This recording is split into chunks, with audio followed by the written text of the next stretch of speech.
Looks like the gang's all here! Yep, all ready. How about you two? Green and good to go? Paimon's ready! Great, let's get rolling then. Great. Well, first things first. Wait. Someone's here. We heard your footsteps. Although... You've been here for a while now. I take it you followed the Traveler, but I don't sense any ill intent in you. Come on.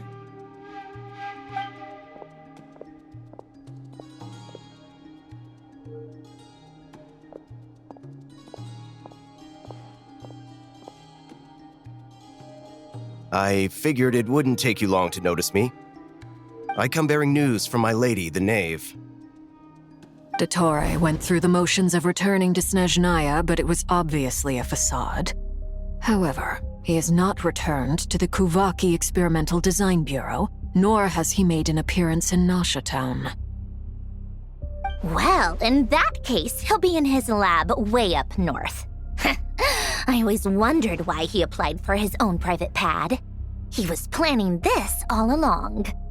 Tell them that Sandrone and I will go on ahead. If they still intend to pursue this matter, they should meet us at the research center in the northern tip of Nod-Krai. Nice of Columbina's two best friends to think of us. We appreciate the heads up. Our sincere thanks to the Fatui for your aid.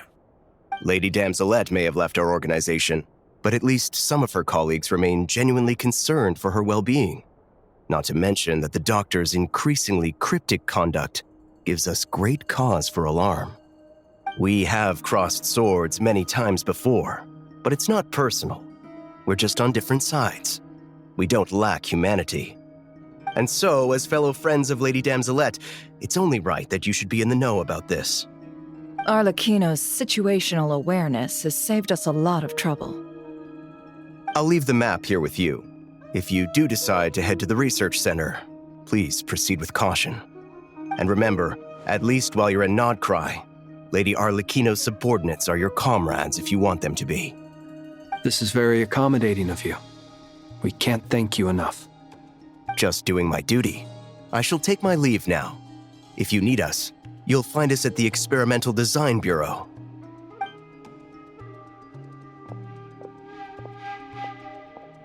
So, the doctors left the Experimental Design Bureau and headed to some research center up north.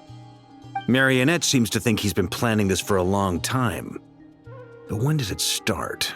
Before he even arrived in Nod-Krai? It seems his loyalty to the Tsaritsa is lip service at most. Behind the scenes, he may even be working against her. Whatever his motives, we know that he's decisive and incredibly ruthless. Facing him unprepared would be a recipe for disaster. At this stage, it's difficult to predict his next steps. I suggest we split into two groups. We need some people to stay behind and guard Nasha Town. Well, as much as I'd love to help, infiltrating research labs isn't really my area of expertise. But at least take Cool Your Jet's Ducky with you. It should be some help during the battle. And as for Miss Inefa, I suppose you will stay to protect Miss Aino? Detecting operational logic. Protect Aino. Priority. High. Just in case, Servarka, I think it would be best if you stayed behind as well. You can leave the research center to us. I mean, I would have said the Knight of Berea should probably be out on the front line, but okay, fine. Leave Nasha Town to me. Be careful out there, okay? If things get out of hand, fall back right away. Yehodo will be on hand to assist you. In my absence, she can handle any intel gathering work. You got it, boss. You guys make sure to get back here in one piece, all right? We will. Things are moving fast. We'd better head off soon if we hope to keep pace. So, it's infiltrate a secret research facility, or... Yeah, all right. Paimon will help out here instead. Sounds like it's gonna be a pretty intense fight. We all have to bring our A game here. So, anything you need to wrap up before we leave?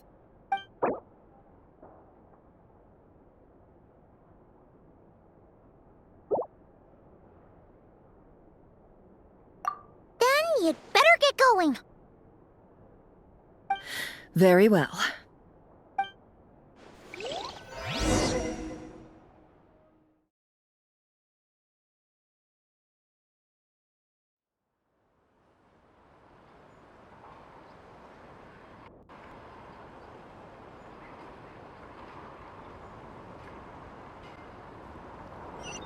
All these broken machines on the ground. Someone got here before us. Could it be Arlecchino and Sandrone?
That's quite a welcome party.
Close your eyes. Observe.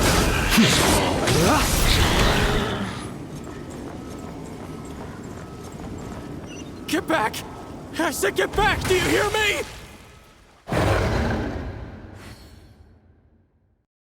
Why isn't it working? No! Don't come any closer! Don't!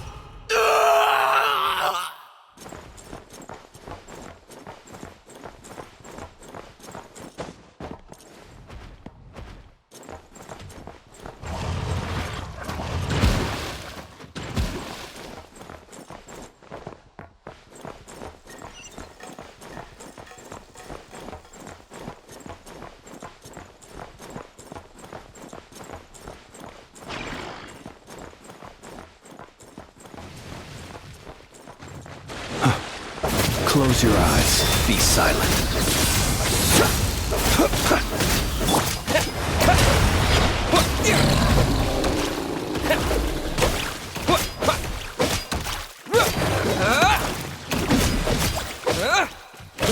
Water tank!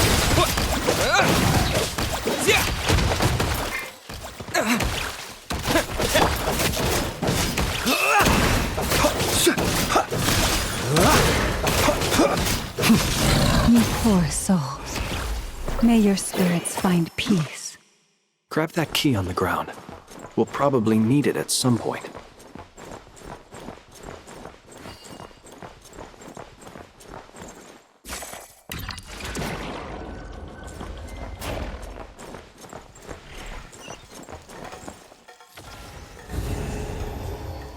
Watch out!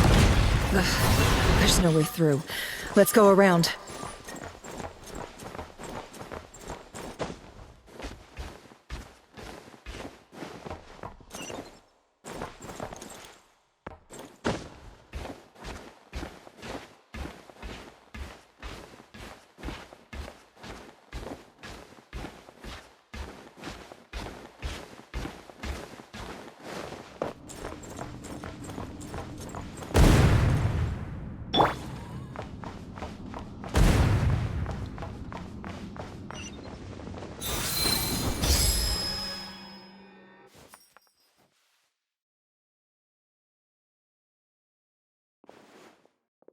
What the? Trespassers? Here? What's wrong with you people? We're looking for the doctor, and we understand he might be here. I see you're fleeing the facility. You looking to settle a score with a doctor? Good luck with that. I don't think you have many chances left. Perhaps. But you might have a chance to live if you start talking. 2 other Harbingers had the same idea as you. They're already inside. But what good is it gonna do? The doctor wouldn't do something like this unprepared. Seems to me that you're not too thrilled about being his subordinate. Also, is it just me, or do I sense monsters nearby? If you'd prefer their company to ours, that can easily be arranged. We need to know what the doctor is up to. Please, if you know anything at all, tell me. This is about more than us versus the doctor. His actions could have consequences for all of Nod-Krai, and perhaps even your homeland, Snezhnaya.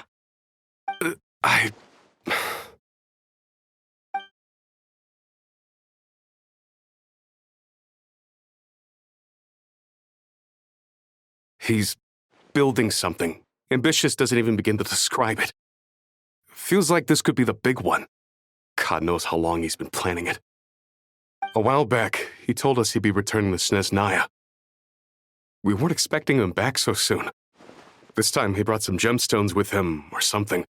2 of them. The moon marrow spheres. He stole them from their rightful owner, Columbina. Oh, Lady Damselette? Last I heard, she left the Fatui. Before she went, she told us she'd finish what Her Majesty asked of her, and wished to focus on some personal matters. I remember thinking that leaving us might not be the best choice. I mean, I always looked up to the captain the most, and... Back when this all started, the higher-ups dispatched 3 units to Nod-Krai to execute their plan. They were led by the Doctor, Marionette, and the Damselette, respectively. I was a part of the Damselette's unit to begin with. She never really interacted with us much. In fact, she seemed sort of detached from everything. Not because she was distracted, just felt like she was indifferent to the world around her. Like she had no stake in anything that happened. She always seemed like she was staring off into the distance. Almost as if she didn't see anything worth living for in the present, so she had to look further afield. That's right. She always used to stare up at the sky. The Doctor used to stand nearby and watch her. Apparently they got along well at first, but somewhere along the way, she grew wary of him, started avoiding him as much as possible. After she left, everyone in our unit merged with the Doctor's. He's similarly indifferent to the world, except when it comes to the moons. He seems to have big plans for them. Right now, obtaining the 3 moons is his #1 priority. He even said if he can only get his hands on 2 of them, he'll create a 3rd one himself. How would he create an artificial moon marrow? Maybe the knowledge he gained from the Hyperborean phantoms has something to do with it. Thank you for cooperating. We appreciate the level of detail. I get the sense that you'd serve under Columbina again if you had the chance. Would that be fair?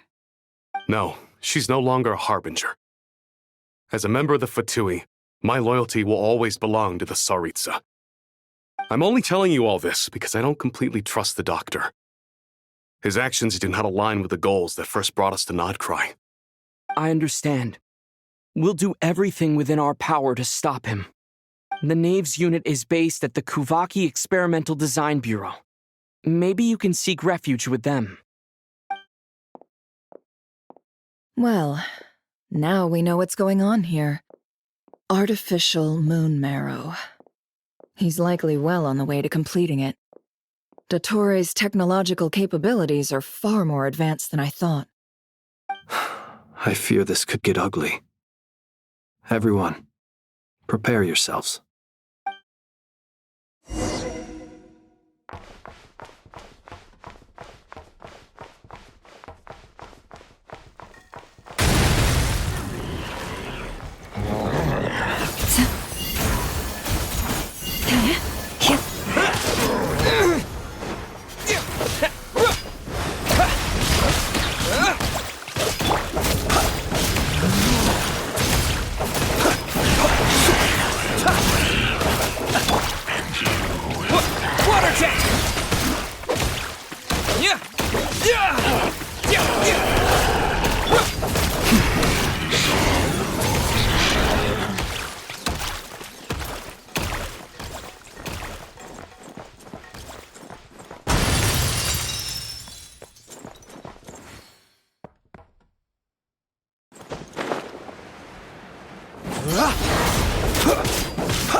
Observe.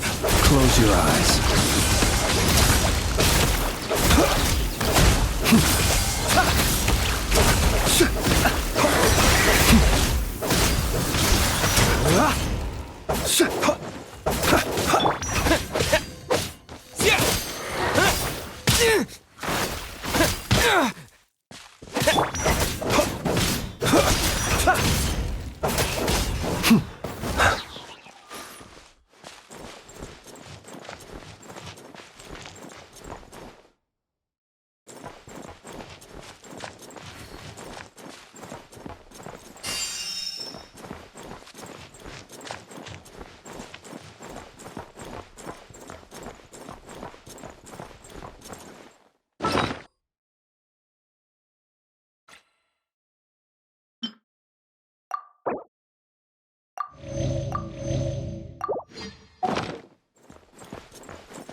Welcome, one and all. I've been expecting you. I hope my humble research facility is to your liking. Yeah, we really appreciated fighting our way in through a horde of monsters. The gall! You expect us to believe you've just been patiently waiting for us? Of course I have. Should I be worried about something? Everything seems to be going quite smoothly so far, and you've shown up right on schedule. First Sandrone and Arlecchino, now you. Ah, quite a surfeit of guests I've had today. If you were looking for them, I should probably mention that Arlecchino disappeared as soon as she entered the facility.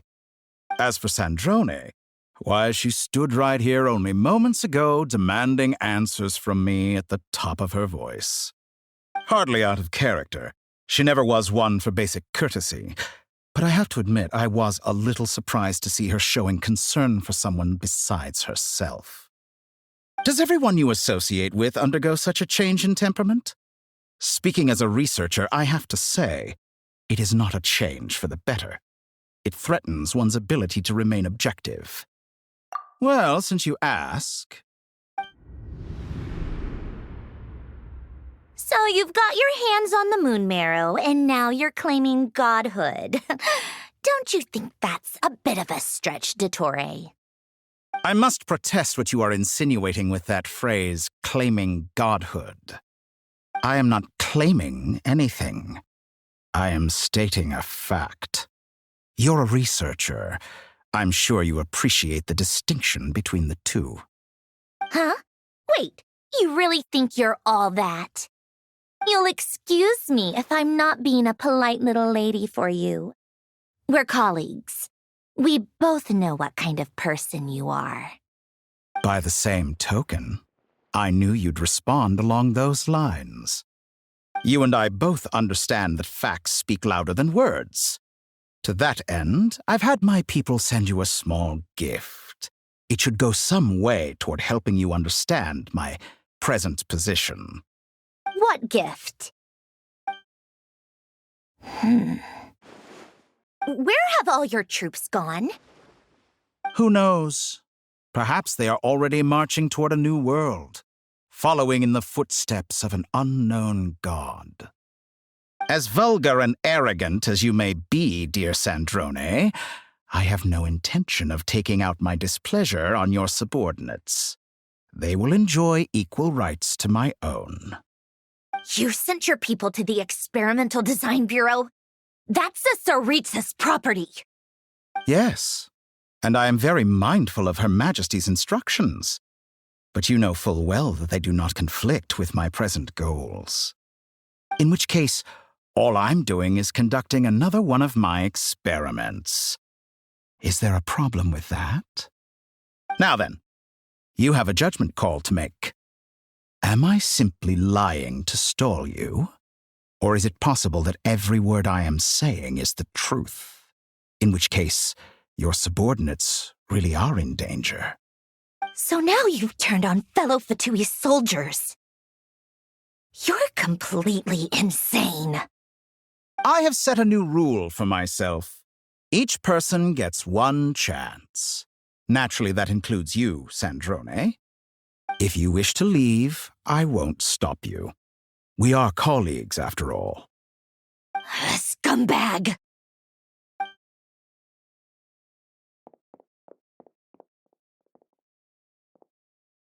Still, I hadn't counted on Sandrone sparing any thought for the people of this world. Shame.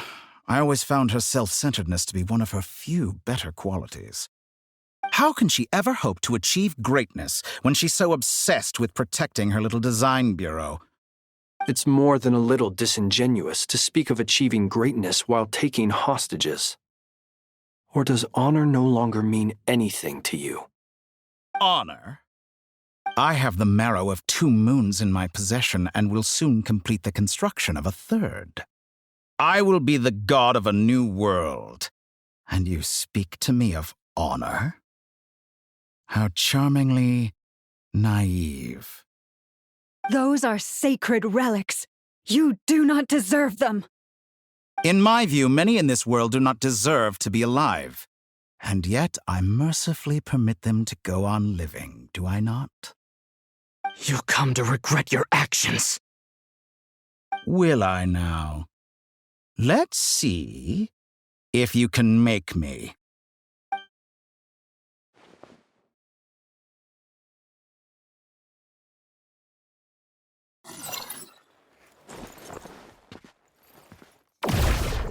You won't feel a thing.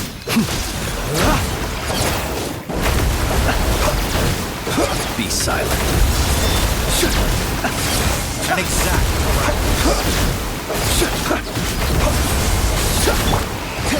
Wipe out!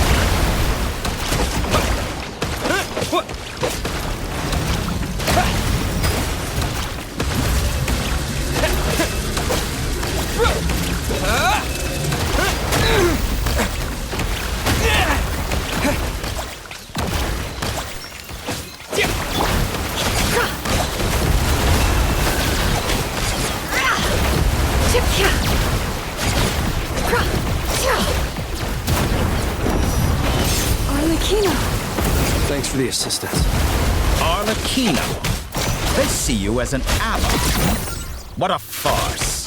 You're clearly here to destroy my research, not me. I'd say your research is more valuable than your life. Am I wrong? Your actions betray your fear of me.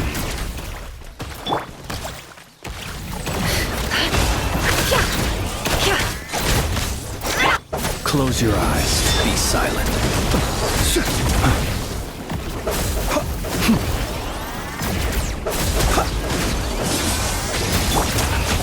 It all adds up.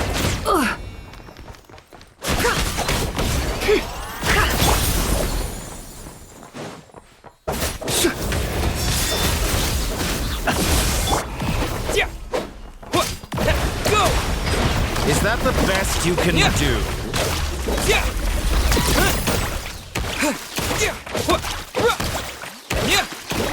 You won't feel a thing.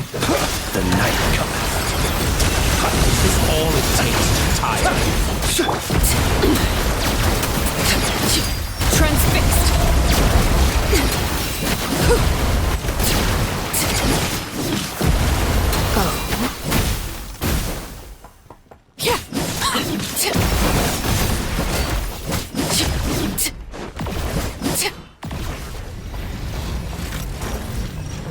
Target acquired. Dottore is too powerful with the artificial moon marrow in his arsenal. Fighting him is futile. Quickly! How's this?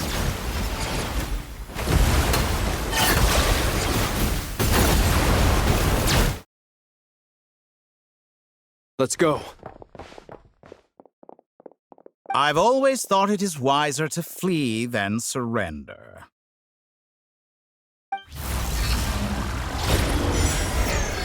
Watch out! What the? Forget about me! You should... Where's the Traveler?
What just happened?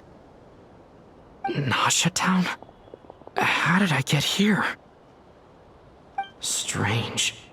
I remember being trapped by Dottore during the battle. And now all of a sudden, I'm here.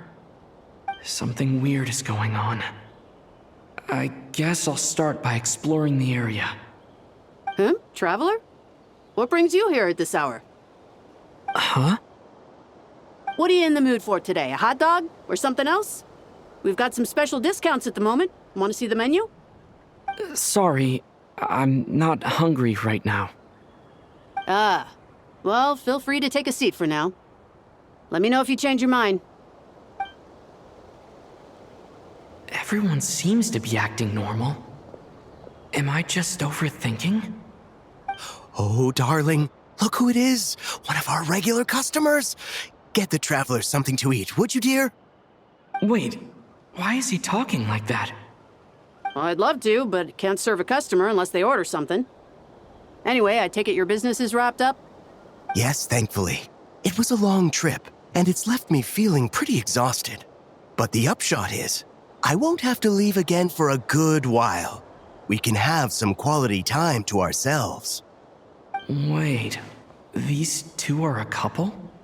I see some kids around too. I didn't know they had a family. Hey there! I haven't seen you in ages! What's keeping you so busy? I've been looking forward to playing with you again. You forgot already? You're silly. Daddy brought you over to our house recently. had some snacks together. What is she talking about? We've had a lot of customers over the last few days, so we've been real busy. And like my mom always says, some people are more than just customers. They're friends. Oh, another customer's arrived. I better go see what they want.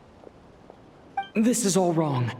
I never once heard the owner of this restaurant talk about their family. It certainly isn't a family-run business. And that child? I don't recognize her at all. Could this be a false memory? Very good. I knew you had it in you. Aren't you going to try the house special? When did he show up? No. None of this is real. You don't seem to like it here. That's fine. We can change venues.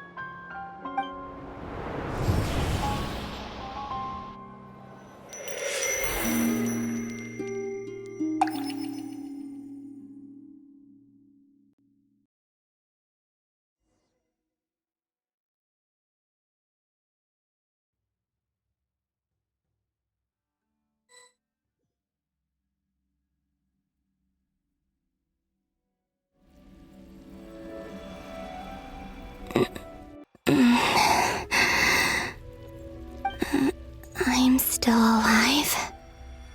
Where is this place? It took all my strength to open the moon gate, and then I leapt into it. So this is the moon's reflection? The mysterious realm beyond the gate?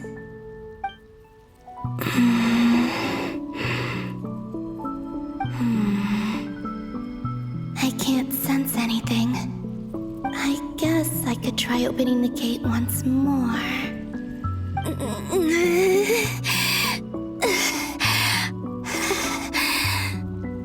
No response. Maybe this space can't be opened from inside. If this was the space that killed both Revier and his lover, then why am I unscathed? Or... no. I'm not unscathed. Even the air here feels frozen in place. There is nothing here with which I can restore my power. I should conserve my strength and proceed with caution.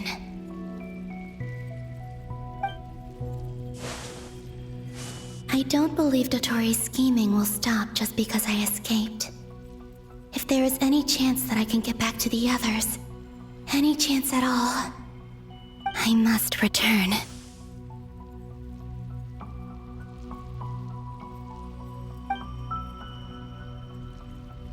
Emptiness, silence. What is this place? Or maybe the real question is, what is it for? What's this? Looks like it responds to my power.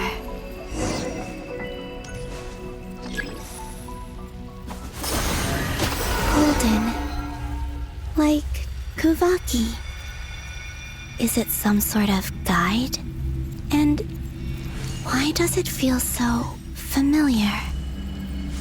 I might as well follow it.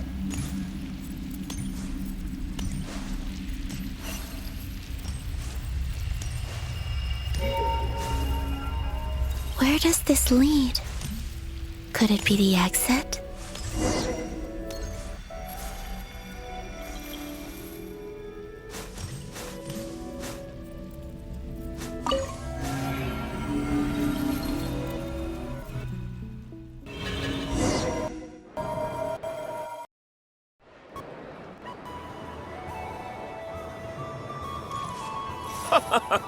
Welcome home, Moon Goddess. Is this Nasha Town? But isn't Moon Prayer Night over already?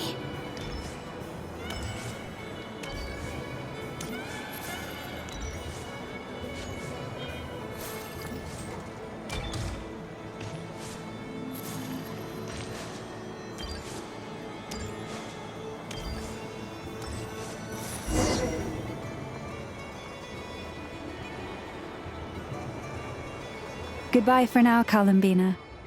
I hope you have a wonderful night. I will.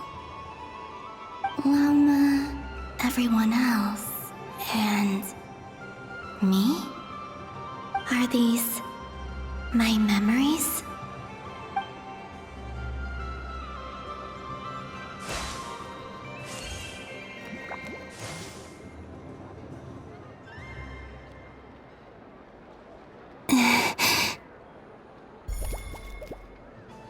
I can't touch them. It's as if we're separated by some impenetrable power.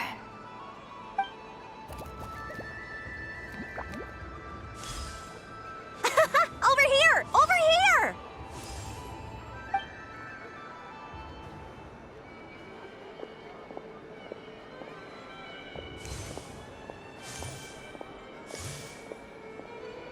But the people in these memories pass right through me. Just like when I disappeared. If only I had known what would come to pass after that. Even so, I should still take a look around. Just being back here, it gives me the strength to keep going.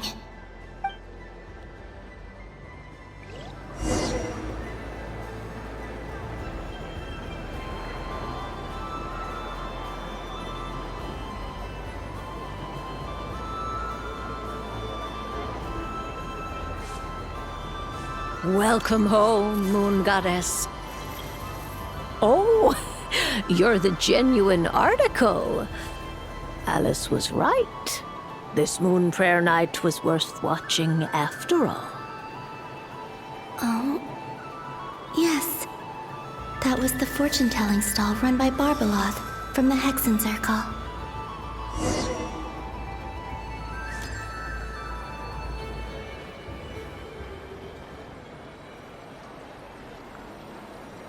Please, draw the first lunar arcana. This represents destiny and is the foundation for the divination as a whole.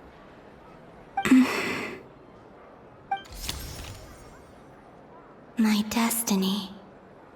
I believe the card I drew was the moon. Now that I think about it, Barbeloth's divination was absolutely right. It's almost time to draw the last card. The one that represents the future.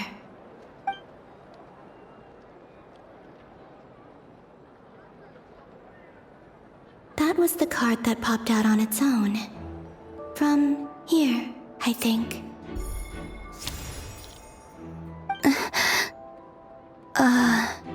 Kuvaki Pulse? What? Fascinating. I've never encountered this before in my role as a diviner. What's going on? Did that card leave the deck? Because of my influence? All I did was try to touch it, and then... Maybe this memory space is not untouchable after all. Are there weak points in the barrier? Or... is it possible that there's more to this space than my memories alone? This card is death. I need to get to the bottom of this. I'll try touching something else.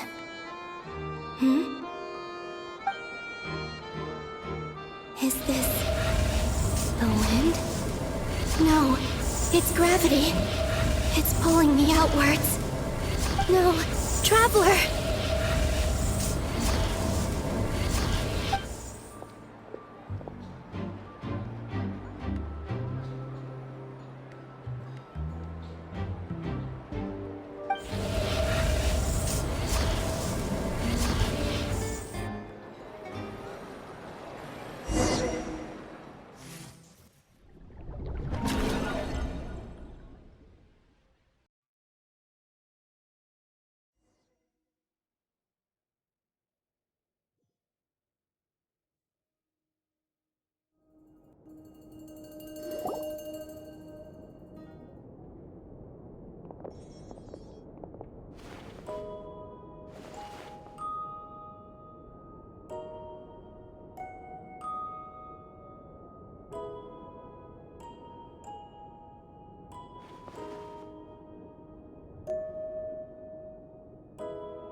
Paimon, listen to me.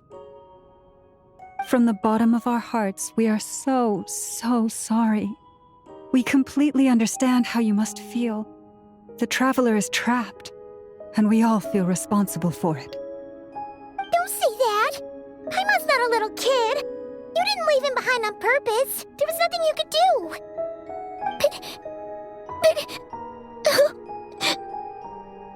He's all alone in there!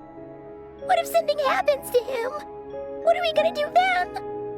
We've barely spent any time apart since we met. Is he gonna die? We must find a way to rescue him. We were all involved in the operation where he was captured, and we do not abandon our comrades. That being said, it won't be easy. Through conversation with the others on our return, we've arrived at a basic idea of what we're up against. Dottore's lab has clearly been in operation for a lot longer than we realized. We found many monster samples stored there. In all likelihood, they were materials he used to research his latest technology. We also know that through his contact with the phantoms of Hyperborea, he gained knowledge about the moons and certain Hyperborean technologies. Using this knowledge, he then fashioned an artificial moon marrow to serve as a replacement for the frost moon beyond the sky. Unlike Columbina, Dottore is not being rejected by Teyvat. And even with 2 of the 3 moon marrows, his power far exceeds all of ours combined. Once his 3rd moon marrow is complete, Dottore will have completely seized the authority of the 3 moons. Teyvat's most primordial powers will then be in his grasp. Does that mean... I'm afraid so. No one could have predicted this level of insanity, not even from Dottore.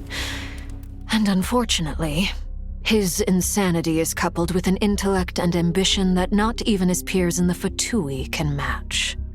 This is dire. Sounds like the world is done for. The 3 moons' authority can influence the very fabric of time and space. I dare not imagine what a monster like him would do with that kind of power. The trouble's already begun, I'm afraid. On our way back, we discovered that part of Nod-Krai is being enveloped by an unknown energy. We cannot ascertain what is happening inside. I'm convinced this is Dottore's doing. Not that there's any way to prove it. The issue is, we have no idea what his intentions are. The only thing more frustrating than facing down evil is knowing that it will surely come, but not knowing when. The doctor is guilty of numerous crimes at Mondstadt as well. One of our knights, well, former knights. His father was murdered by Dottore. His ideology and methodology are a danger to everything in his path, from individuals to entire nations. He does not feel guilt, even when he acts against his own people. He doesn't see them as his own people, that's why. People like him see everyone else as beneath them. Right. He views other people only in terms of how they can benefit him. That's the basis of all his social connections. Granted, he's hardly the only harbinger to pursue their own interests. We all do. And Her Majesty is gracious enough to permit it. Still, her mercy has its limits. Dottore's actions have gone beyond even what the Fatui could have imagined. Usurping divine authority to become a god. For a servant of the Tsaritsa, that goes beyond being disloyal. It's treason of the highest order. We can't expect him to heed the Tsaritsa's will once he gains the 3 moons' authority. Even we harbingers consider him the most self-interested among us. Poor traveler. Of all the people to get caught by... We have to go save him right now! Please! We gotta find a way! Paimon, I promise you, we are with you all the way. I get how you feel. I do. But it's gonna take more than strong emotions to take down an enemy like Dottore. What we need now is more information. Right. We can't even guarantee he's still at his research center. Before we can think about mounting a rescue operation, we need to confirm the traveler's location. I'll find a way. Paimon knows. But... she's so scared. If anything happens to the Traveler...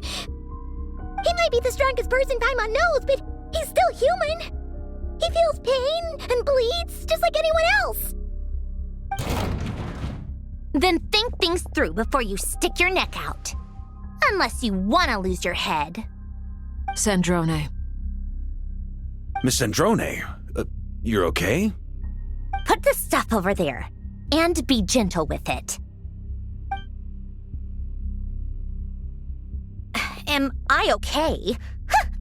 As you can see, I've had to move my whole livelihood out of the Experimental Design Bureau. It's been swallowed up by Dottore's energy field. If I'd left it any longer, I probably would have gotten stuck there. Ugh, Dottore always goes a little loco when he finds a shiny new toy. Not that he'd ever admit that. But this time, he's gone full psycho.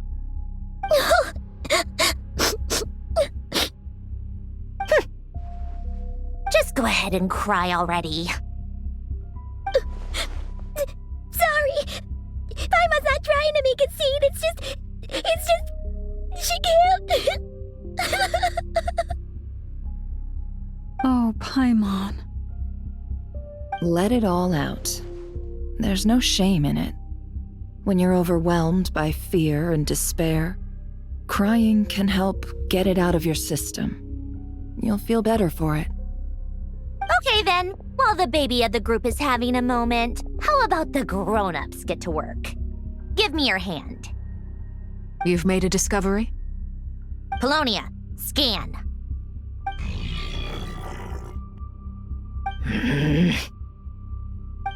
You, hand, now. Oh, I thought you'd never ask, my lady. Curses! You're next, then you.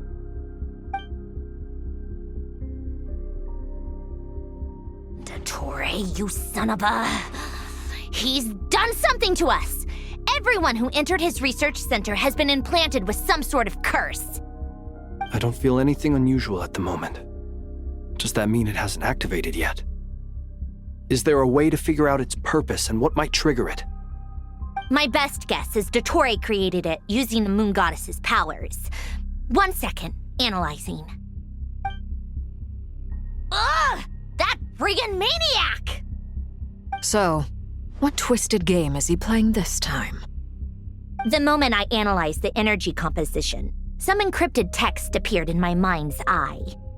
And when I deciphered it according to the Fatui standard encryption protocol, I got the following message. Feel free to run, or you will perish in Nod-Krai. He's mocking us. Yep, he loves to toy with people. Only in this case, there might be more to it. But I didn't detect any murderous intent or malice either in the message or the curse's energy. As if this is him at his least malicious. Or perhaps all people are cowards in his eyes. Maybe he thinks the threat alone will be effective.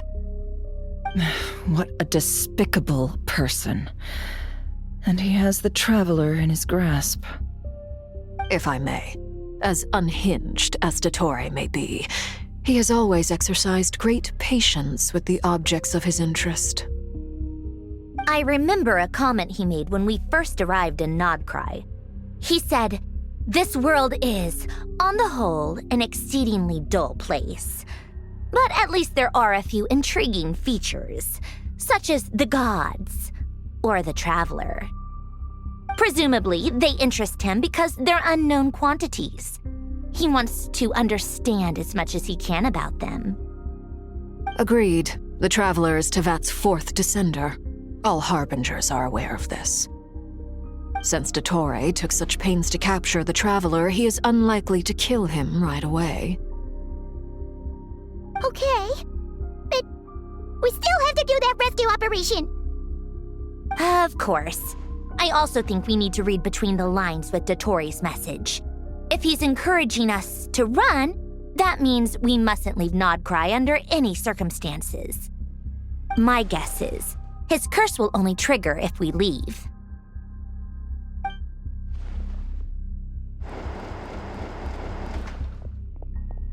We've discovered multiple energy fields. Albedo is still attempting to analyze their structure. He told me to report back first. Each field is slowly growing, swallowing up more of the surrounding area in the process. And the pace of their expansion has increased since we first examined them. He's probably trying to swallow Nod-Krai whole. His nefarious ambition knows no bounds. If this continues, the whole of Tevat will be in trouble, not just Nod-Krai. The loss of Columbina could not have come at a worse time. Do we think she's truly gone for good? She entered the space beyond the Moon Gate, knowing what became of Rerir and Thalindus. I'm sorry, but I fear the odds aren't good. Don't be ridiculous. If I know her, she's busy finding a way back as we speak just so she can annoy me. She isn't dead.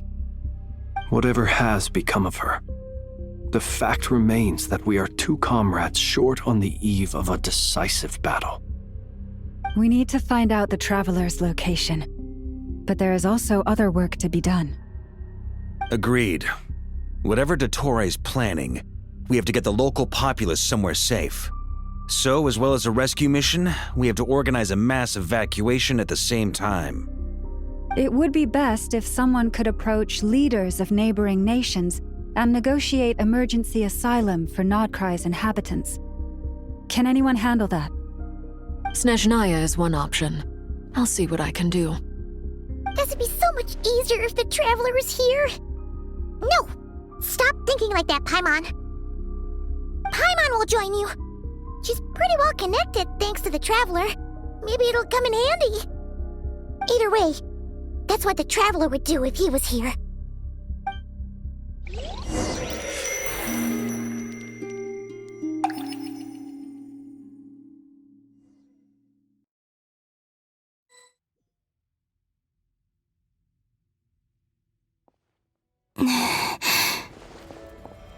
Back here again. That gravitational force that pulled me back. Is this where it came from? When I saw that memory of Moon Prayer Night, I think I influenced reality. Was it just a coincidence?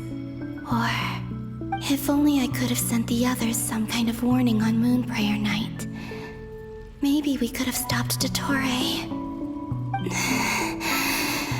I feel so heavy. Does entering that space consume a lot of energy? Well, even so, I have to keep moving forward. Back to emptiness and silence again. I should try and find my way back inside that memory.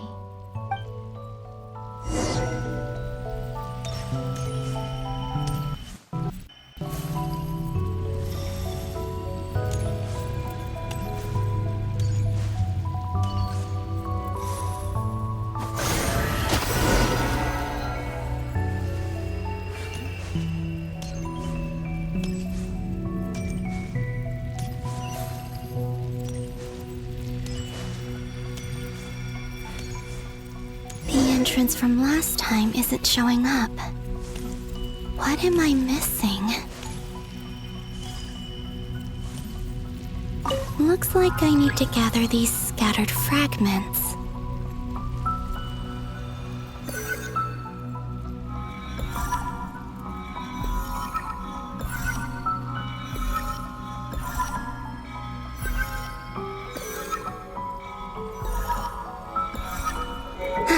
It worked!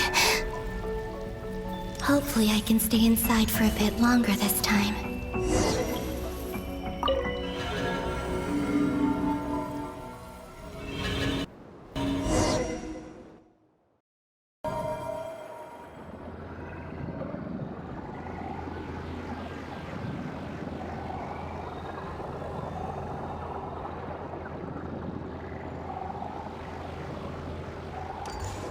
Ad Astra Abyssosque. Welcome to the Adventurers Guild.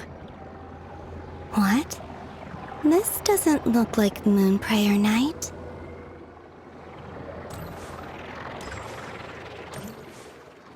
Extra, extra! Latest issue of the Nasha Express! I don't think I've ever been here. Maybe this space isn't comprised of my memories after all. There aren't any festive decorations around.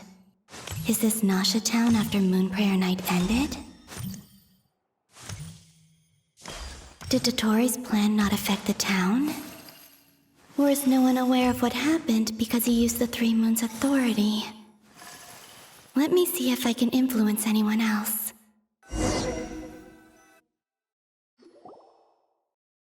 So, what do we do next? Wait, that voice. Paimon? The most important thing right now is to find that mage. Lauma, the Traveler, and Mr. Varga are here too. I'd better go pay the Fatui a visit. Traveler!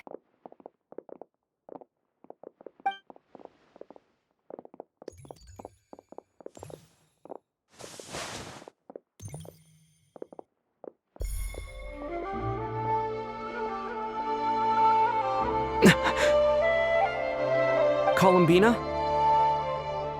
I made contact. It's me, Columbina. Huh?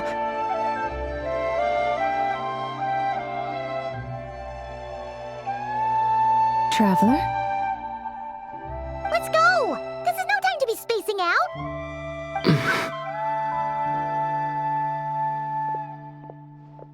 Huh? Wait a moment.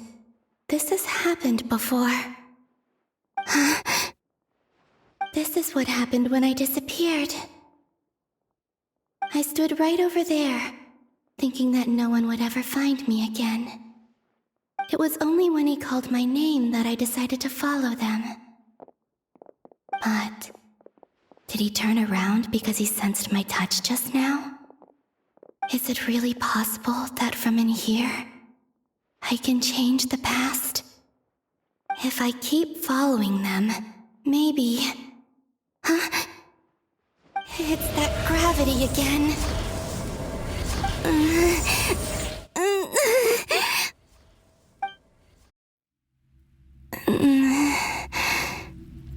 Every time I influence reality within that space, this force intervenes and pulls me back. It's as if it's trying to stop me from leaving. I'm getting weaker and weaker. I'll just have to try another approach next time. Come on, Columbina. Keep going. You have to tell everyone what happened.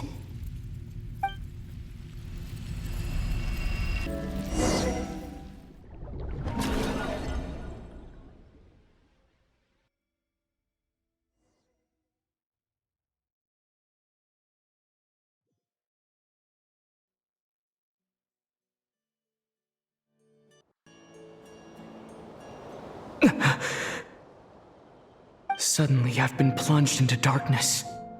Alone. It feels strange. As if something has grabbed hold of me.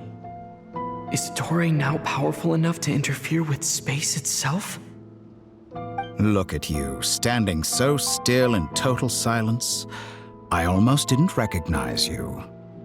Hello there, traveler. He seems to be in a good mood. Wait, what's that behind him? Ah, so you noticed. This is the completed trilune. 2 primordial moon marrows and 1 artificial specimen. You are wary of it. Good. Maintain that reverence. You performed well in that recent battle. Brave and reckless as always. Courage is the sign of a true hero.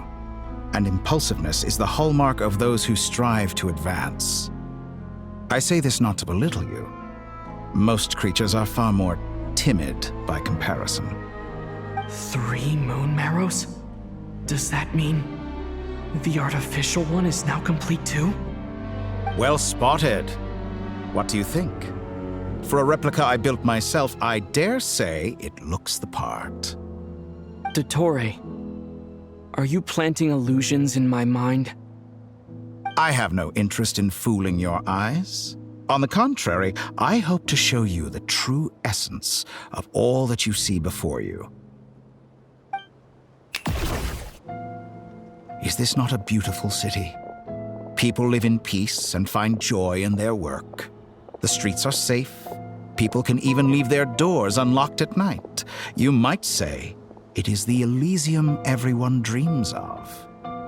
All available data indicates your values and worldview conform with the mainstream.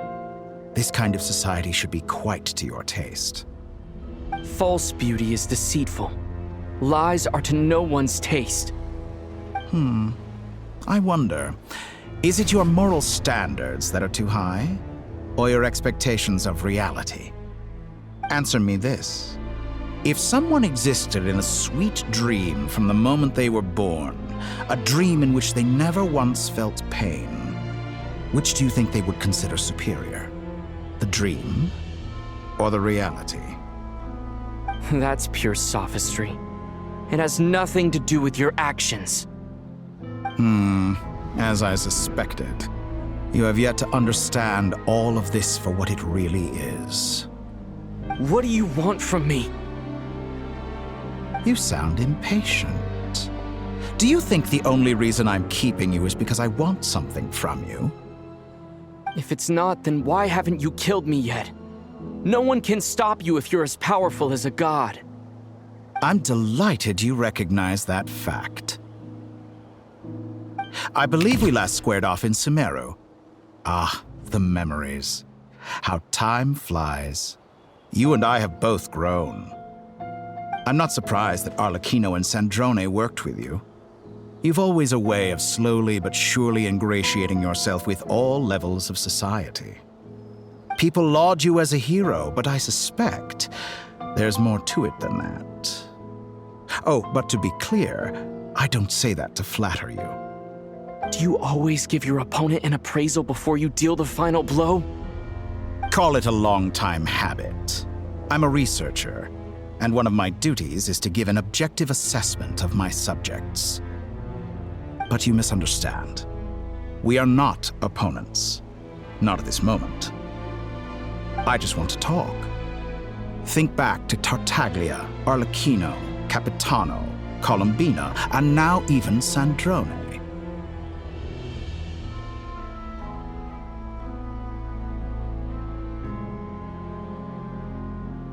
You've worked with each of them in the past. I believe you can work with me as well. What makes you so sure? Well, why not? Should the good associate only with the good and the bad befriend only the bad? I like to think we could have a more mature relationship than that. Surely you don't think all your relationships are grounded in friendship or shared ideals. People come together because it benefits them to do so. If you think of the people you admire, you must surely admit that they have provided some benefit to you. Morality, ambition, dreams. People have plenty of words to embellish the nature of their relationships. But once you break free from those ethical frameworks, you will see that the only thing connecting the two of you is mutual benefit.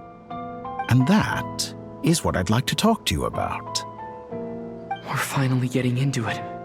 He's probably been planning to kidnap me for a long time now. But for what exactly? He has the authority of all three moons. I won't be able to gain the upper hand in a fight. Best if I pretend that I'm willing to negotiate for now. You say you're a god, but you also speak of mutual benefit. What could a god want that the three moons cannot provide? Excellent question. But before I answer, I would ask you the same thing.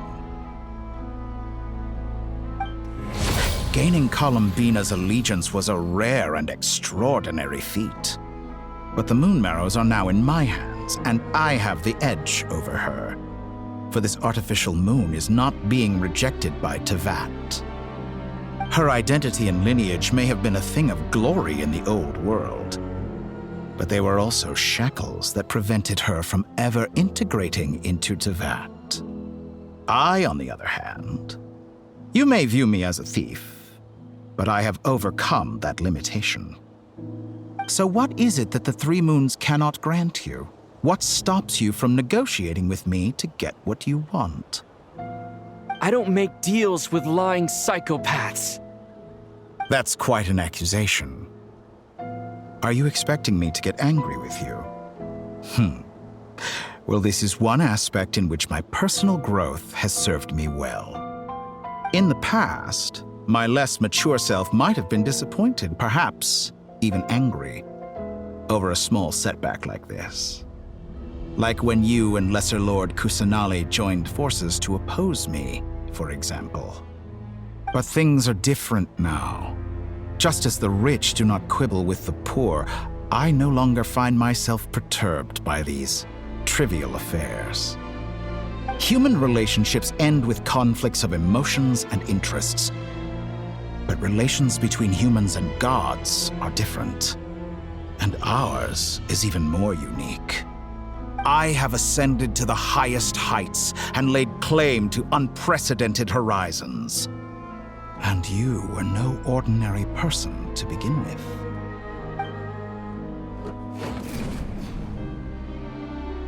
Allow me to show you the world, Descender.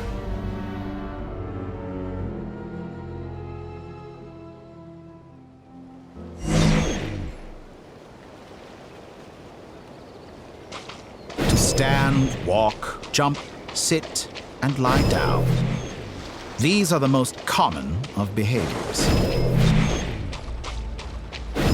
Have you ever wondered why we were born following such laws? Who stipulated that we could not fly instead of walk?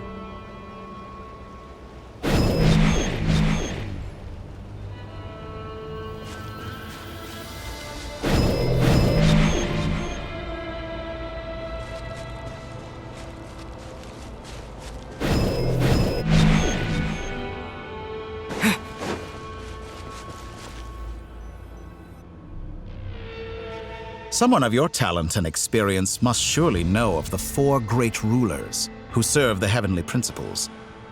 They govern life, death, time, and space. One wounded by a blade will die from blood loss or infection, and one who falls into a lake will drown in agony. The elderly wallow in solitude, and the solitary age faster. Eventually, new life is born, only to embark on the same path of suffering. These four divisions anchor the world and shackle those who live in it. But they themselves transcend its boundaries, squandering the power bestowed by the heavens. All who live yearn for equality, but unless the gods prostrate themselves and profess that they are mere servants of the living, equality can never exist.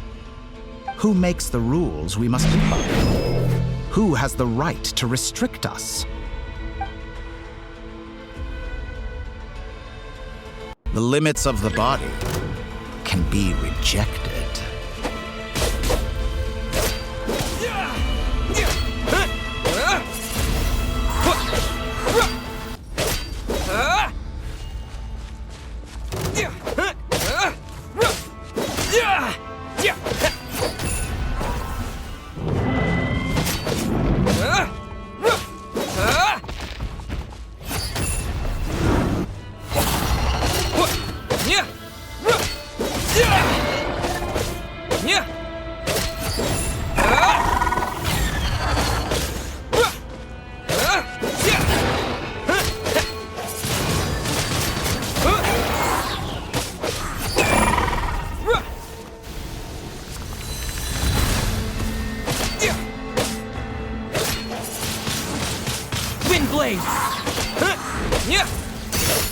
How does it feel to be among those with absolute power?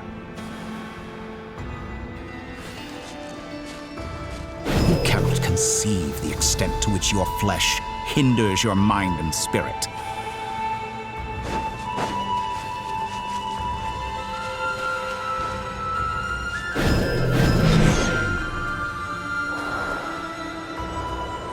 Only by discarding our useless, primitive eyes can we perceive a new world.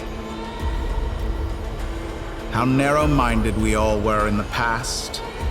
Why should the final answer of the world not be the power that predates those of life, death, time, and space? The power of the Trilune. Through it, I have glimpsed new experimental possibilities. Nature suppressed, authority exiled, souls controlled.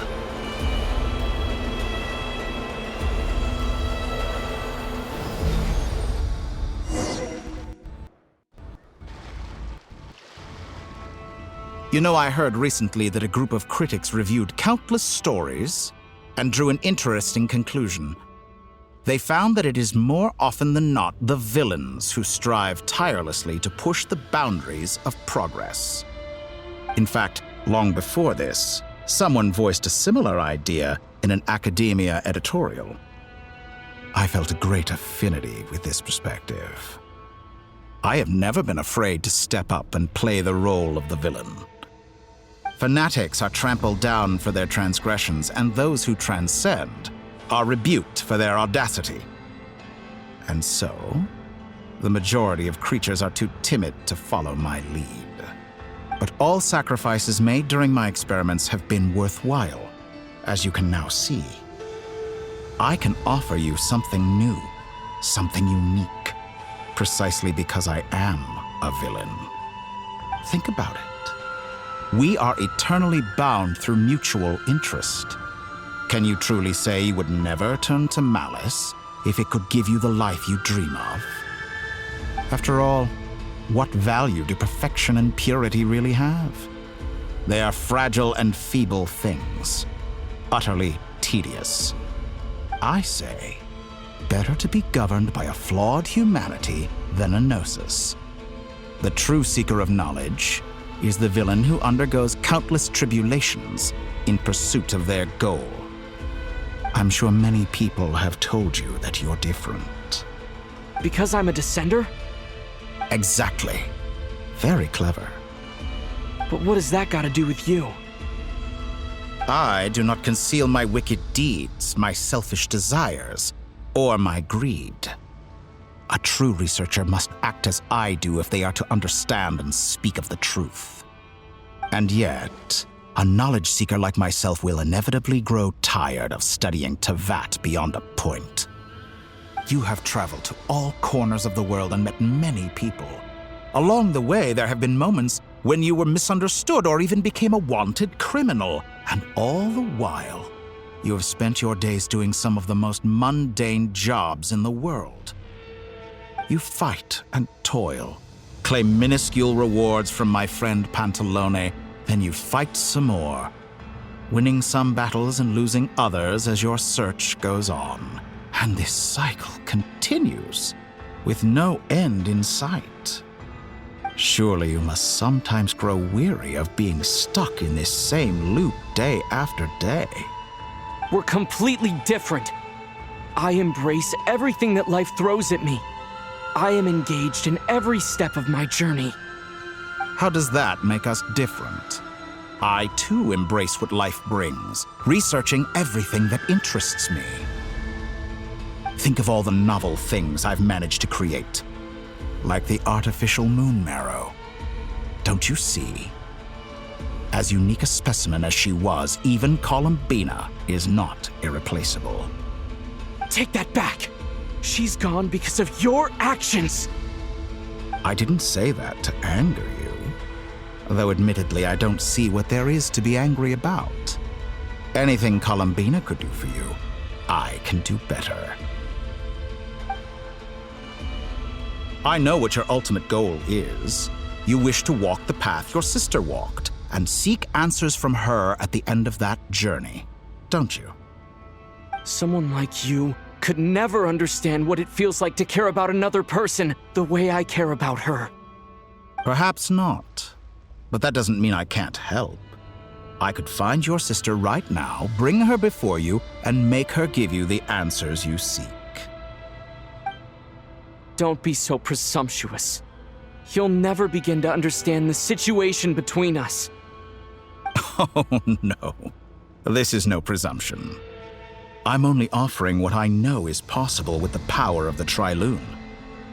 But it seems like you would sooner continue with your journey through this world. Why? Do you truly desire this journey? Or is it simply a necessary process from which you cannot escape? Think of all the time and energy you have spent, everything you've had to endure just to make it this far. Is this really what you want? Or has your hand been forced by the promise of that final answer? Yes, you have made many friends. But do they ever spare a thought for the void in your heart and what it yearns for? What you want is not friends. It is family. But do they know this? I, on the other hand, am far more considerate. Join my experiment, and in return, I will bring your meaningless journey and all its struggles to an end. This is a malicious attempt to manipulate me. But at the same time, he's stating some very human truths. Of course he's right about my predicament. How can I deny it? I have faced ungrateful strangers, never-ending troubles, an endless quest for answers.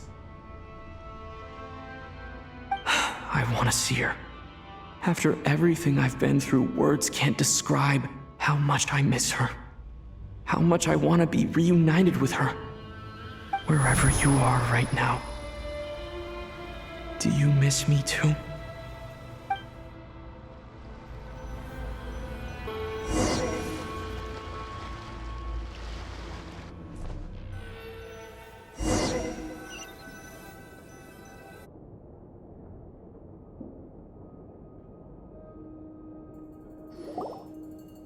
All right, everyone. Our next mission is clear. We need to contact all the major organizations, explain the situation to the public, and then begin the evacuation. The residents of Nod-Krai are quite dispersed. The two most populated areas are the Southern Isles and Pyramida. Miss Lauma, I will leave Hisi Island and Nasha Town in your hands. I will liaise with the Fatui and Pyramida. Agreed. We will reach out to Natlan and Snezhnaya. Anyone found north of the Experimental Design Bureau should follow the Fatui to Snezhnaya. As for those dwelling south of that line, I will ask the Voynich Guild to help persuade them to leave. Then I, Mr. Varka, and the Frostmoon Scions will escort them to Natlan. The Voynich Guild has dealings with the Curatorium of Secrets. I will send them a letter vouching for your credibility. Yehoda, you should help Lauma. This is too big of a task for one person. My wish has come true.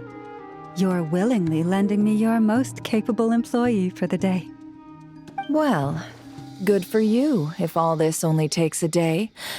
Of course, if it takes any longer, I'll be charging a fee. Boss, wait! Don't I get a say in this? Oh, I'm sorry. Something to add, Yehoda? Well, no one's more important to me than you, boss. And remember how Lauma healed your eyes after that big battle? I think that's worth at least 2 or 3 days' work for the Frostmoon Scions. Are you completely incapable of acting in your own self-interest? Or do you simply devalue your own labor? Are you sure you don't want to come with us? Who will see to our other work if we're all busy evacuating residents? Sandrone insists that Columbina is still alive, and we have a traveler to rescue. There's But boss, I'm just worried that... Well, Nefer, I'll link up with you once my tasks are complete. What makes you think I'd need you to do that? I'll need it. And considering the way you approach certain matters, I think you'll be better off with me present. That's quite enough. Just focus on your work first. I bet we're in for an uphill battle here. But we can help out too. Inefa and I are gonna help Nasha Town's residents carry their stuff. Loading schedule. Store essential local research data and technology samples, then escort the people to Natlan. Understood. I will execute this to the best of my abilities. Great stuff. Thank you, ladies. I've contacted the Lightkeepers. A colleague of mine will join us shortly. I will persuade them to conduct a thorough search of the region to ensure that no civilians get left behind. As for me, I guess I'll be making an early return to Sumeru. I think it's important that someone informs the Dendro Archon of what's going on in Nod-Krai. Roger that. Someone should inform Mondstadt, too. Mr. Duran, can I trust you to handle that? I think you fly faster than any of us can run. As an added incentive, get there fast enough and I'll see about getting your gliding exam waived. Really?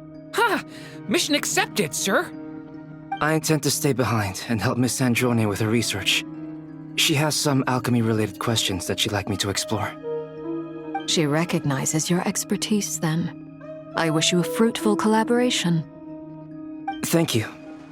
In truth, I was surprised to hear her express an interest in subject matter outside of machines. I believe she has been investigating some Fontanian technology recently. She made a point of bringing the relevant materials with her when she left the Experimental Design Bureau. She's sorting through everything in her room as we speak. I should mention that we have one other friend who isn't present. He hasn't made his position in all of this clear. But if we know anything about him, he's likely investigating on his own. Paimon's been very quiet today. But I know how close she and the Traveler are with the Natlanese. She should come with us to the border. Okay. Paimon will do her best. Make sure to heed Sandrone's warning. Many of us have been cursed by Dottore. As such, under no circumstances should anyone cross national borders. Remain within Nod-Krai. That aside, personally, I have faith in Columbina. Things look grim, sure, but who knows how it'll play out. Same goes for rescuing the Traveler. Both of them are important allies and friends. We'll be counting on you to gather intel on them, Miss Nefer. Oh, wonderful. You're all here. That voice again! Nicole? Whoa, that was loud! And it came out of nowhere. So mysterious.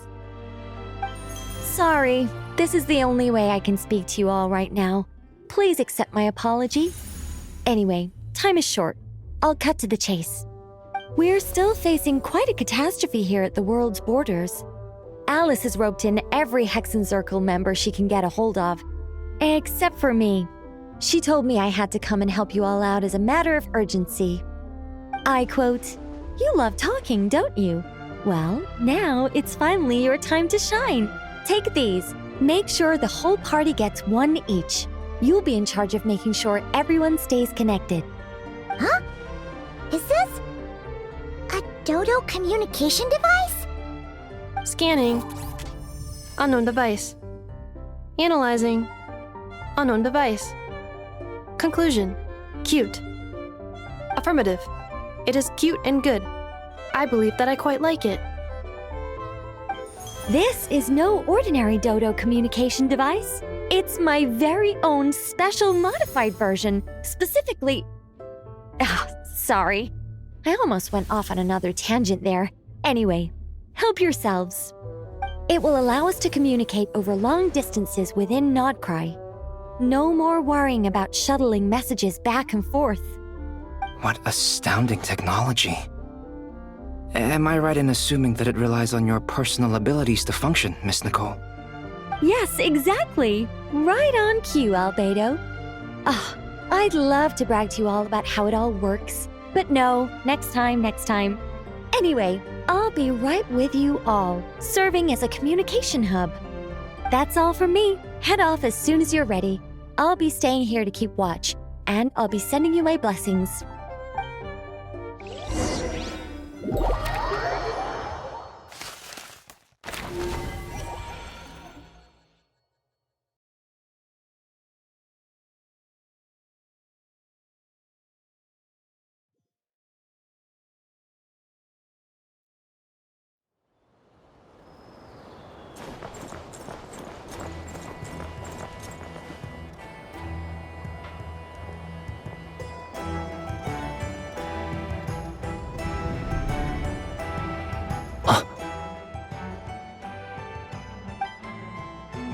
Sir Flint. Perfect timing. I just arrived myself. You are most considerate, Master Ilua. But in fact, I know you have been sitting here for quite some time. If you saw me, why didn't you say something? I was curious to see how long you could sit still for. Also, shouldn't you have managed to sense me approaching? That would be a first. You always seem to appear out of thin air without making a peep. Also, how many times do I have to tell you not to address me as master? I don't qualify. I beg to differ. Why should a young man so well versed in social graces as yourself not be worthy of that title? Please, Lord Flint. Sir Flint. I'm begging you, don't flatter me into complacency like you do with everyone else. You understand me better than most. My newest acquaintances tell me I love complimenting others. What do you think? I think they don't understand why you do it. You just love puffing people up till they're a big, happy ball of hot air that floats away into the sky. In all sincerity, I can only hope that they bring good tidings when they come back down to Earth. Is the situation that bad? We just held a strategy meeting. Let me fill you in.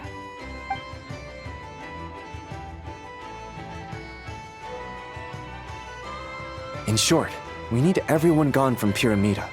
We also need a team of lightkeepers to scour the more remote regions of Nod-Krai for civilians to evacuate. I only hope we have enough personnel. We do. Old Man Nikita will definitely help, and we can recall anyone out on patrol to focus on this instead.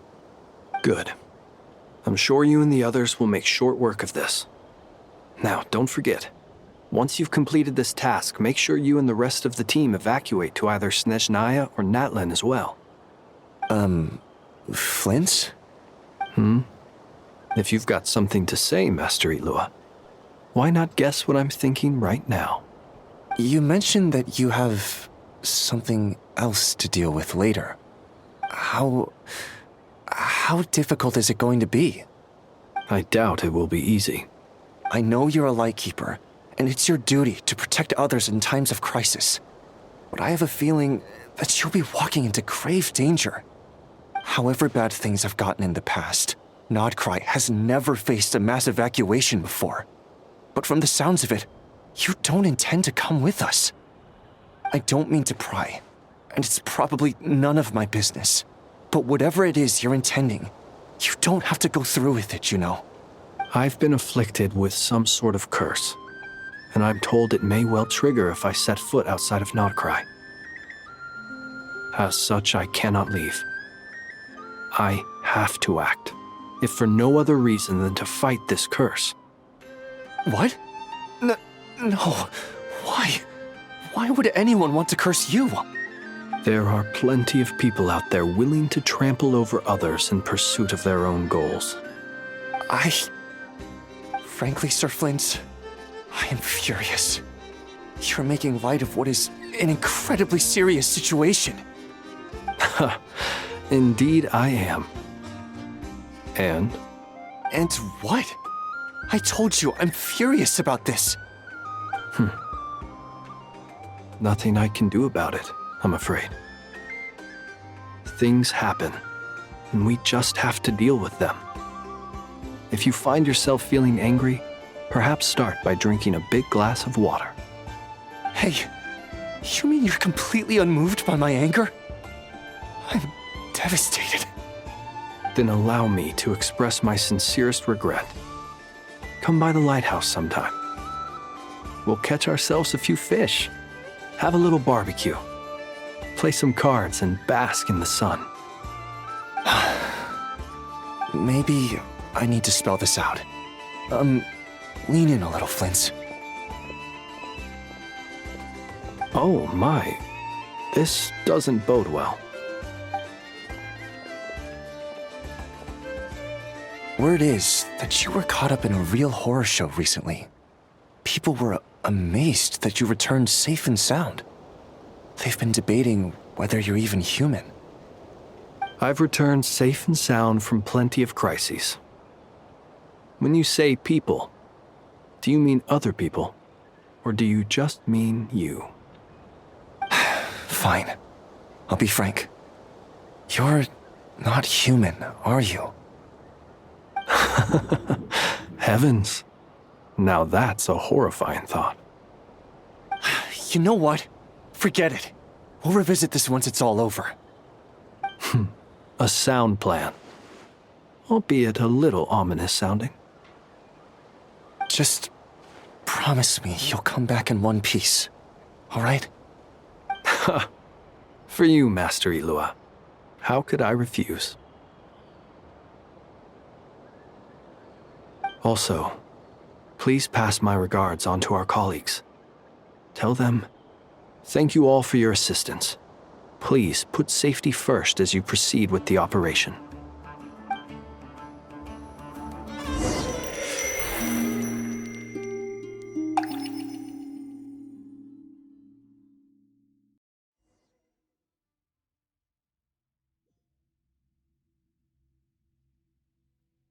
I have to keep searching for a path toward reality.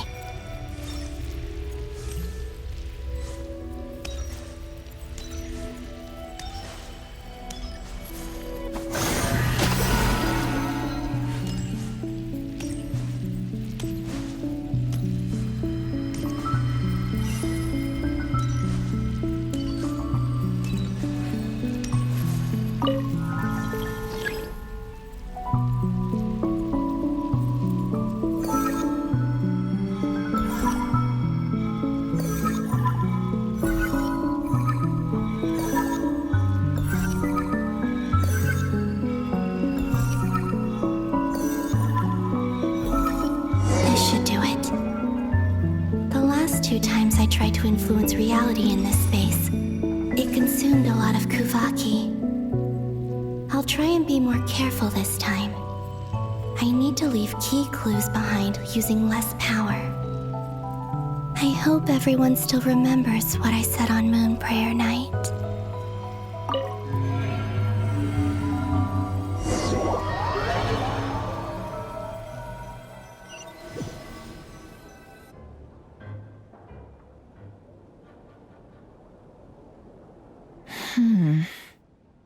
Nothing here either.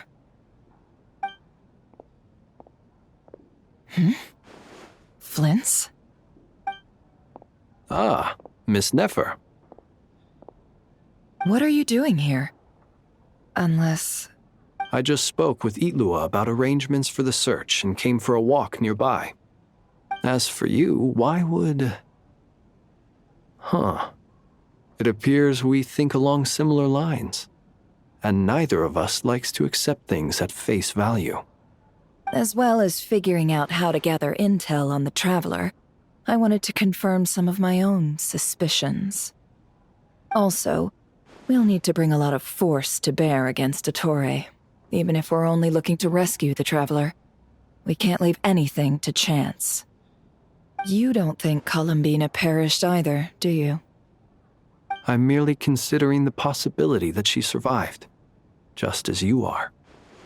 How much can we really know about a deity like her anyway?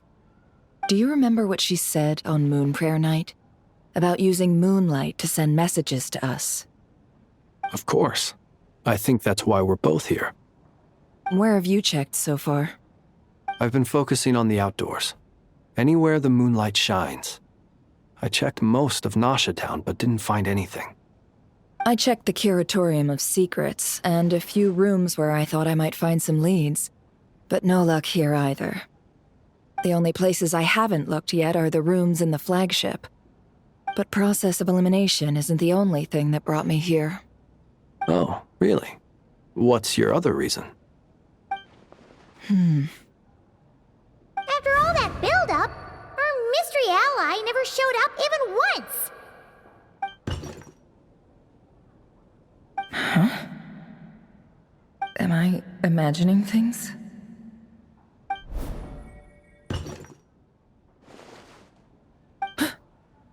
Come on, let's see what's going on. Oh no. I knocked over a vase as soon as I came in. It must have been caused by a Kuvaki fluctuation when I entered the space. Although, it seems like I'm not about to be pulled away this time. It looks like as long as I'm careful with my actions, it doesn't count as influencing reality. Anyway, is this the flagship? The Traveler mentioned that's where he was staying. I only went into the lobby last time, so I've never actually been here before. How does this space work? If nothing else, I can now be sure that it is not simply memory. He mentioned where his room was. I think it's this one.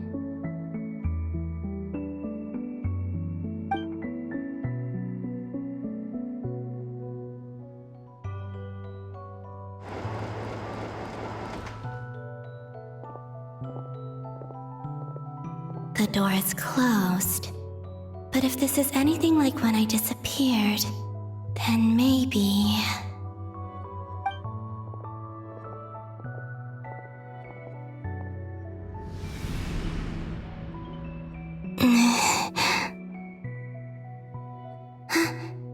I'm in.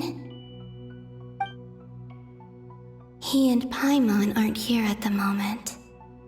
I hope he's okay. I wonder what happened to him after that battle with Dottore. Best not to dwell on that for now. I need to try and leave them some clues.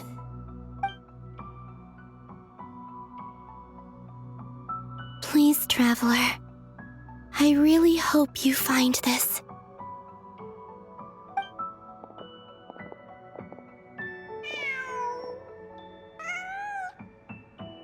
Huh. Just a cat. Nothing else here strikes me as noteworthy. Didn't you stay here for a couple of nights once?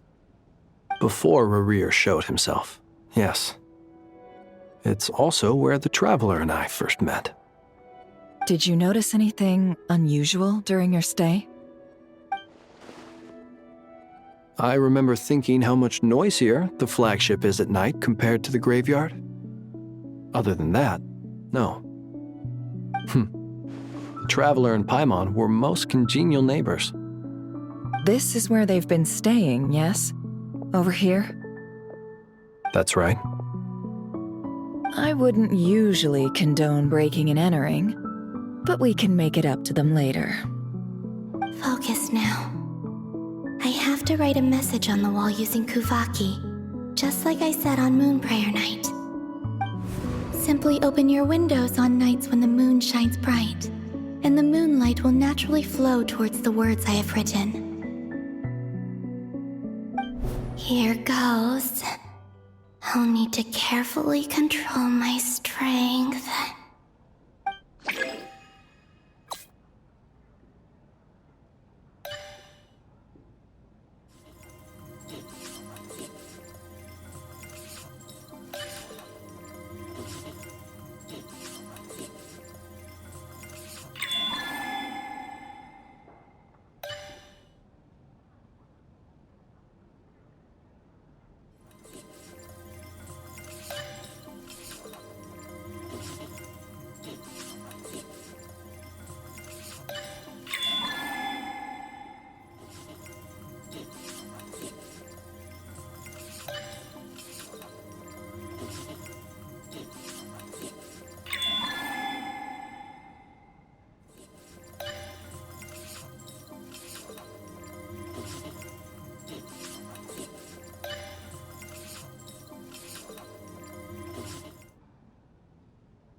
There's a noise outside the door. Is he back?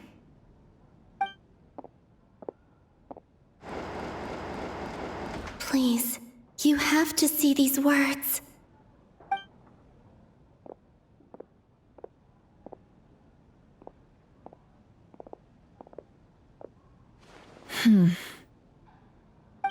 Well, do you sense anything? Unfortunately, no. And this place was our last chance. Not necessarily. We've only looked in Nasha Town so far. Miss Columbina said she would leave messages at her friends' dwellings. It's still worth checking where Miss Lauma lives and where I live. Let's try and make some time to look into those then. Wait. What are you waiting for? Oh, Paimon might have overeaten slightly. What's that look for? This is a victory feast. It's normal to eat a little more than usual. The Traveler in Paimon. It's really you. But why are they talking about a victory feast? Huh. You worried Paimon sick while you were out there fighting Rerir.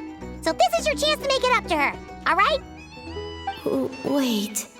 So this is the night after the battle against Rerir. How did I end up here? That's quite a long time ago now. Wait. Time. That's it. Every time I've entered reality within this space, it's been at an earlier point in time. Every one of those points has been before I fell into the moon's reflection.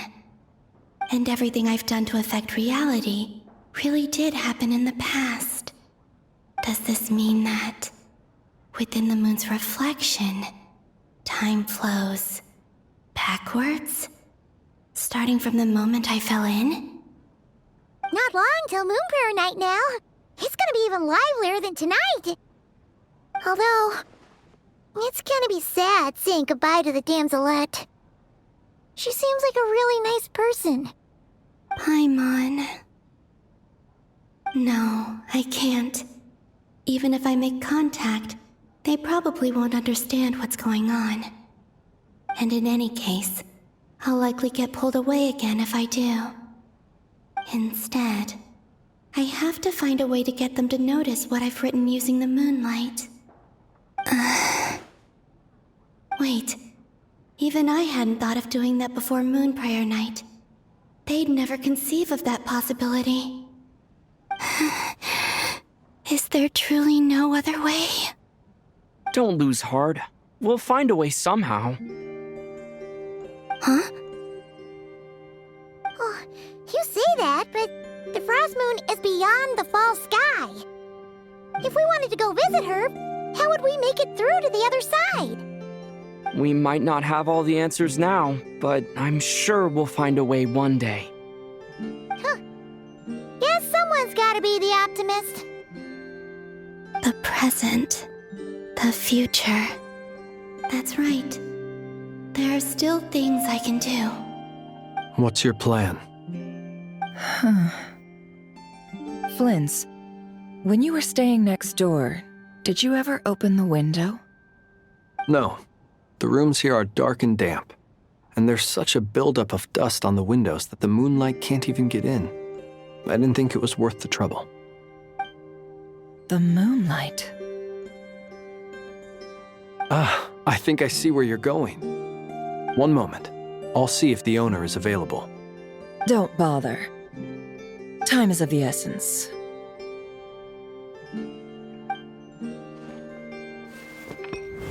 Time. Even if no one sees what I've written at this moment, maybe someone will remember what I said after Moon Prayer Night. I need to write down as much information as I can. And maybe one day...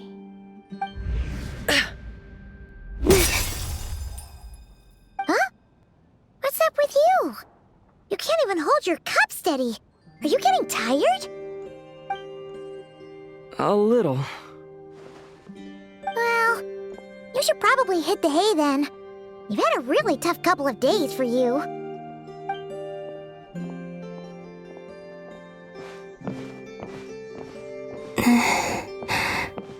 You truly have. You helped defeat Rerir, helped me reclaim my name, and you helped the others organize Moon Prayer Night. Wherever you are right now, I'm sure you're still fighting against the injustices of fate. This is all I can leave for them. How I wish I could stay here. But it's time for me to go. I hope to see you again in the next time. And if the opportunity presents itself. I will surely return to your side. Huh. Columbina. She's alive. Not only that, but she's left us an entire wall's worth of clues. She even wrote down what would happen on Moon Prayer Night. It's just a shame we found it too late. I am here. Time in this place flows backwards. I am constantly moving forward. It sounds like she's found a way to influence the past using Kuvaki. But her future is our past. So, these words have been here ever since we defeated the Ray hero Solnari. We just never discovered them. Which came first, the chicken or the egg? Do you ever mull over questions like that? Only when I'm in a good mood, and at leisure. Well, I never do. Everything that has happened already belongs to the realm of fact. As a business person, and especially an intel broker, what I do is extrapolate from those facts to try and read the future. An admirable philosophy. It's a means of survival. Let's go. We have a wall's worth of clues to share with the others.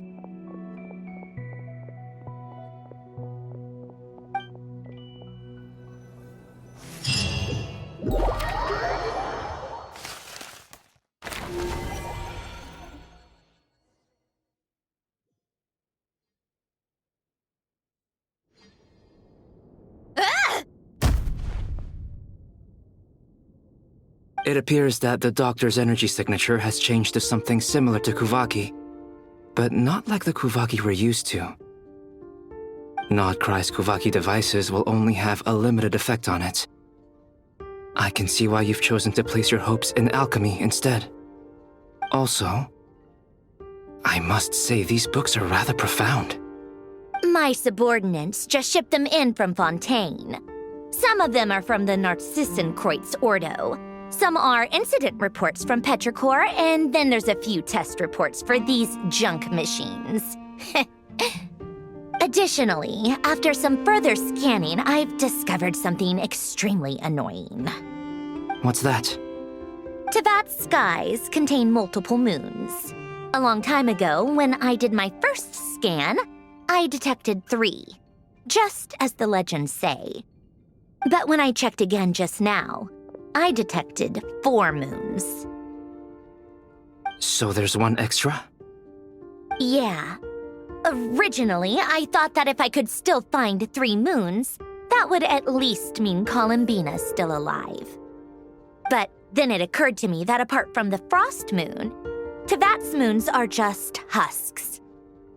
And husks surely shouldn't show up in the scan, since they're not alive. It's weird, isn't it? If we can't even distinguish between a dead and a living moon, how are we supposed to know whether a moon goddess is still alive? Or does this mean that the moon marrows are equivalent to the moons themselves? It's certainly possible. In which case, the 4th moon you detected may be Dottore's artificial creation. So he wasn't bluffing. He really built his own moon marrow. Ugh! I'm so mad right now! It's easy to get overwhelmed when you have too much on your plate. Maybe you need to relax. Perhaps try going for a walk. Or simply take a few deep breaths. Nothing can calm me down at a time like this. I need more time, and I need progress.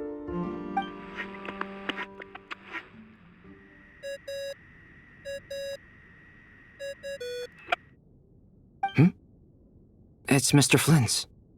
I really hate that ringing tone. Ugh. First the 4 orthants of the Narcissenkreuz, then moon marrows. Now what? Oh, sorry if we're disturbing you. Might I ask what's troubling you? What do you want? We're busy. Are you still at the Curatorium of Secrets? Yeah. Look, everyone else is still out, so there's no hurry. Plus, I'm busy, so I would appreciate if you gave me some space. Even though we have crucial intel to share? Fine. I'm listening. Do you intend to share it via the Dodo communication device? Ordinarily, I would, but this is a unique situation. I think it's best that we discuss it in person. See you at the Curatorium.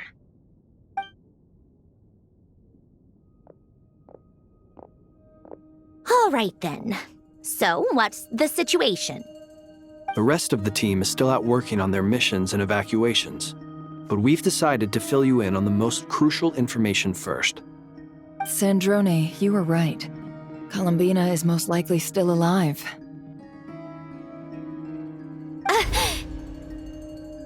That's the best news we've received in a while, by a long way.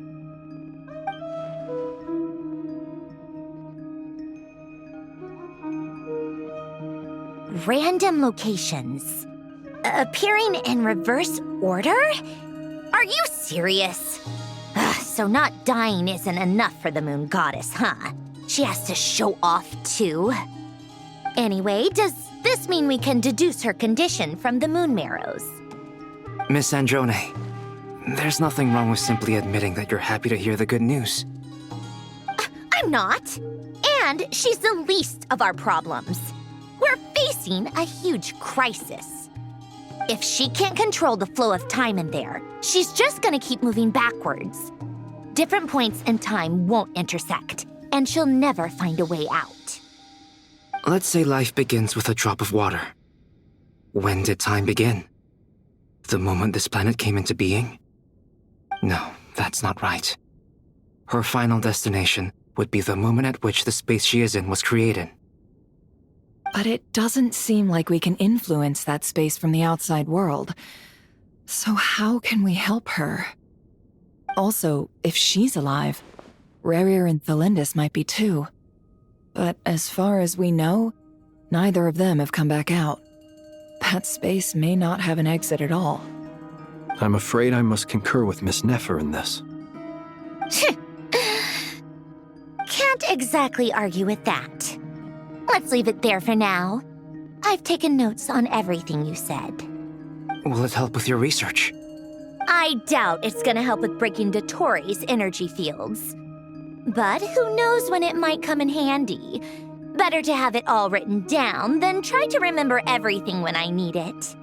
All right, I need to get back to my research. Mr. Albedo has made a lot of suggestions that will require my undivided attention. Sure, I'll stay here. I have things to work on.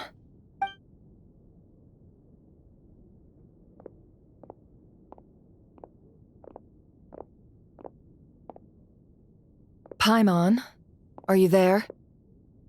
Oh, right. She went with Varka to Natlan, didn't she? Good thing we've moved her and the Traveler's luggage in here. Speaking of the Traveler, where could they be? There's a note from Paimon. Paimon here. Not in at the moment, but if anyone needs to borrow her stuff or the Travelers, go ahead and help yourself. Paimon won't be mad. Also, Traveler, if you get back before Paimon, make sure to get some rest. Paimon misses you a lot, but put your health first, all right? How sweet. Well, since you offered, Paimon, don't mind if I do. This is the Traveler and Paimon's luggage. All the items they use day to day are here. It's well organized. I wonder which of them is responsible for that. What do we have here?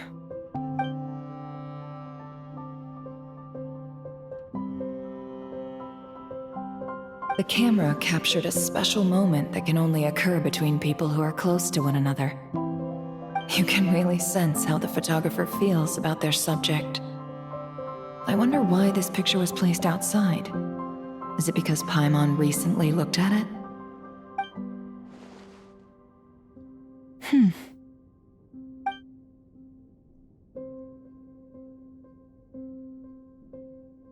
This must belong to the Traveler. Perfect. I'll use this. Hang in there. We'll find you.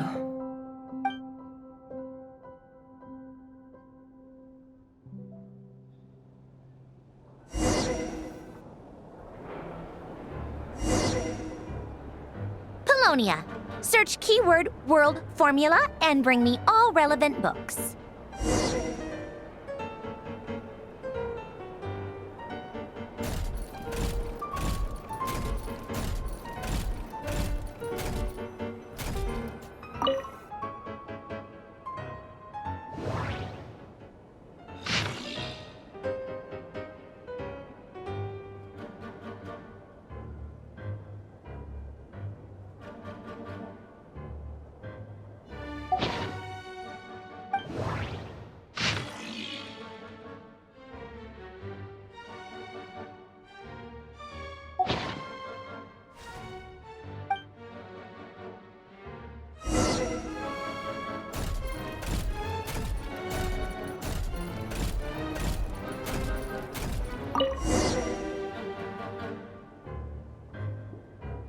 Let's see.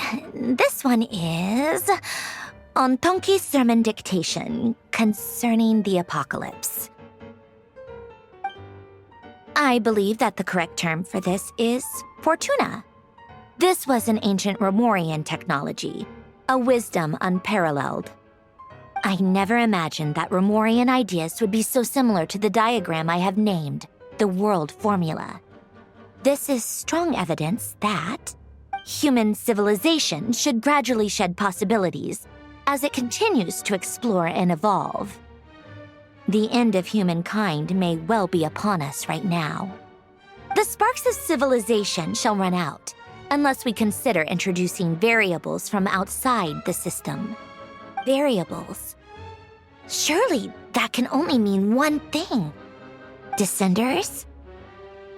Dottore likely captured the Traveler because of his descender status. But the Three Moons' authority comes from the world itself. Why would Dottore need anything beyond that? Where does this variable factor in? The world formula calculates the fate of an entire world. Introducing a variable would therefore give us...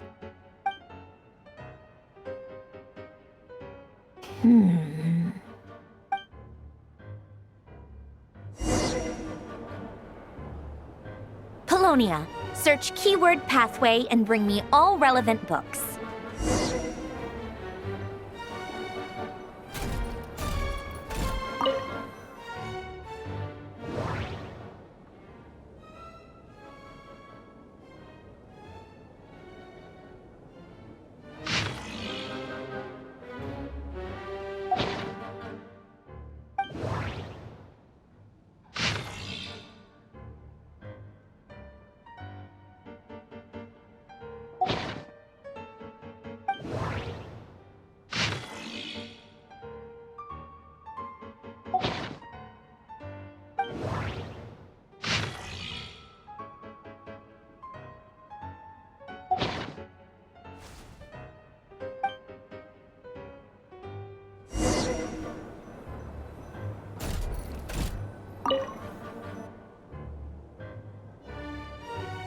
Otonki Sermon Dictation. Explications on the Chemical Marriage. These titles are pretty esoteric. Observe and compute the pathway displayed in the guidance diagram. Deconstructing and reversing its effects could generate potential ideas. So, it's one of Renee's draft lectures. Deconstructing the pathway. I suppose that could lead to a breakthrough.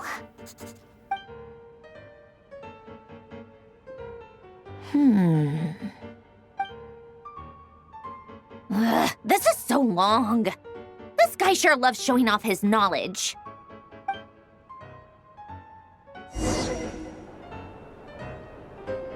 Polonia, search keyword tree model and bring me all relevant books.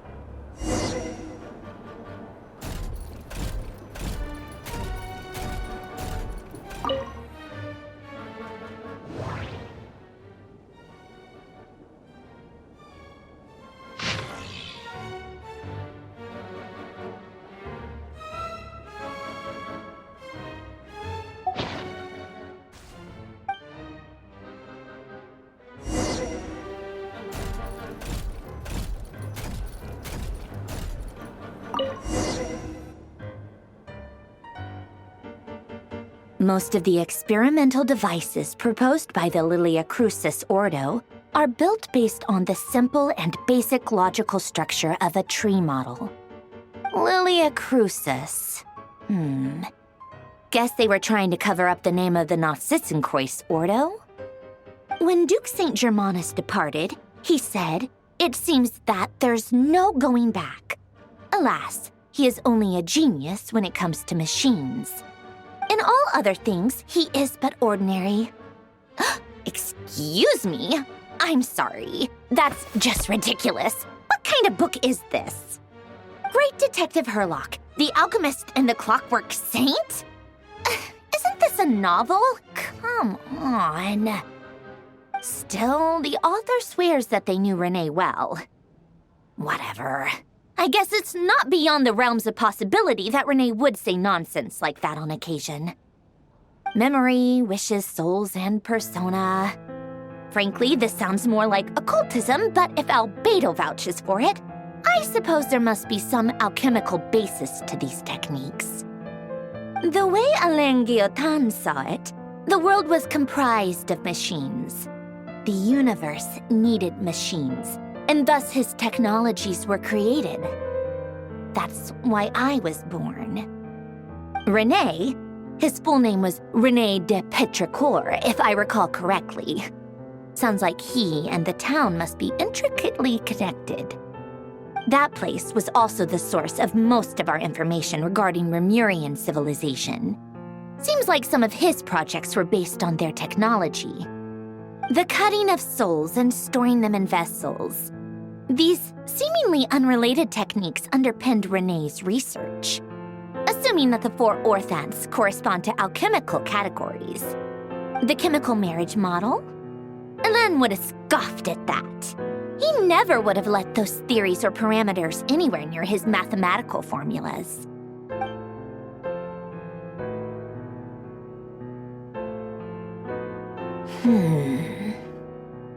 What was Alain's view on René?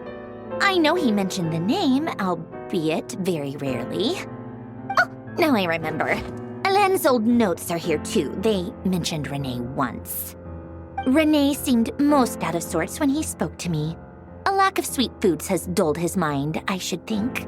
Either way, his words are not to be believed. Yep, that sounds like Alain. My subordinates actually did a half-decent job digging out all these materials. Makes a change. Good for them. Some of Alain's old files are completely consistent with these records. He must have gotten them from the Tower of Gestalt. I never knew he got his hands on René's records that early. He may have kept them, but he never even attempted to use them. Didn't believe a word they said. Come to think of it, René's world formula was filled with calculations of constants. That shows he believed that the fate of the world to be predetermined. As for Alain, it's been too long. I forget what he said. What would he have said? A guy like him, fervent believer in machines, but not headstrong enough. The world can be changed. It is worth persevering. Yes, that's how he used to think at least. He created that procedure to save this world. Yet the scale of the world's fate proved too enormous. The result was beyond his ability to calculate. He died having never seen the outcome. And there I was, left behind in the ashes of his dreams. Did you really never take a close look at René's research? Or did you read it but deem his philosophy incompatible with your model? The very thought of trying to incorporate his ideas probably made you feel sick to the stomach. Well, don't worry, because there's a whole new category of lunatic in town. Next to Dottore, every other madman looks sane. You once asked me what I wished for. Should have asked him instead. He's the one pining for things you'd sooner die than witness.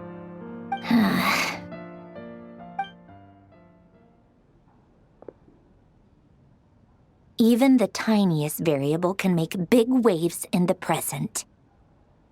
Now then, Allow me to put these incompatible fragments together in your stead. First, establish and verify the existence of the Great Circle. Absolute nihil on one end, absolute reality on the other. Now, search between these two extremes. Then, the construction criteria. Variables. The sparks of civilization shall run out unless we consider introducing variables from outside the system. Input variables. Traverse the world, space-time, and civilization. Then extract the essential nodes from the records to determine which variables they point to. The primordial power that differentiated itself from the void. The power of light. Yes, light. Records. Hyperborea. This is so horrendously complicated. After all that, I'm still missing a few variables. I need to think this through again. How do you think it looks, Polonia? Like the frenzied scrawlings of a madwoman? Fine, keep it to yourself. It's not like you can talk anyway. I'll assume you gave it a passing grade. I jest. But true madness does often start with trying to save the world. What would Arlecchino and Columbina think if they saw this incomprehensible hen scratch? They'd probably have me institutionalized. So would Rosaline. She's been dead for a while now. When I close my eyes and think back, I can still see her face. And that enormous dress she used to wear. Such a bizarre choice. What possessed her? Oh, and the clack-clack of those heels used to drive me insane. No one's asking me, obviously, but I hope you all know that I never wanted to save the world. I'm not crazy. I don't have delusional ambitions, and that's a clinical fact.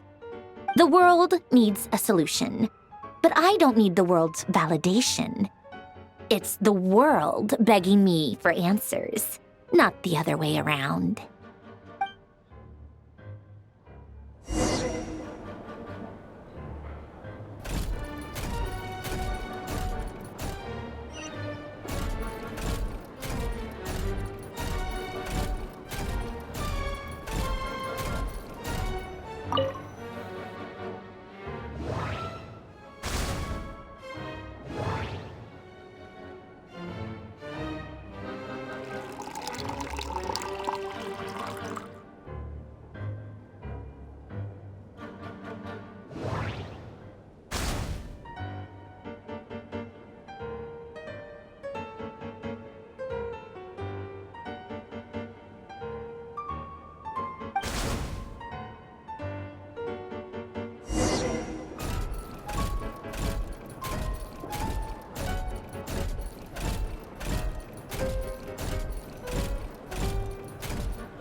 Oh, cookies to go with the tea.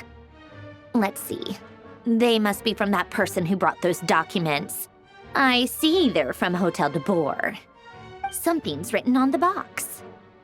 We are proud to present this homage to the Fortress of Meropede's fun-filled mill collection system.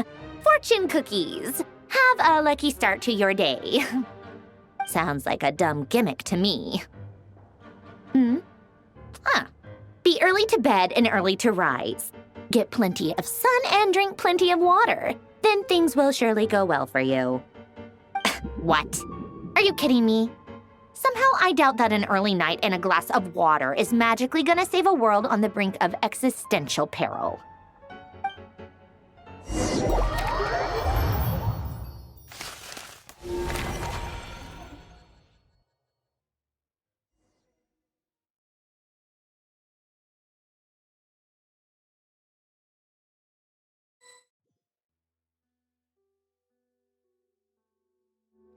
Lady Arlecchino, word has reached us that Lady Marionette's troops are all in position. They are ready to act as soon as the order is given. Excellent. The only thing is, they are fewer in number than we expected. It looks like many of them must have lost their lives at the hand of the monsters released by the Doctor. Can't be helped. Allow them to join our ranks and keep in contact. As you wish.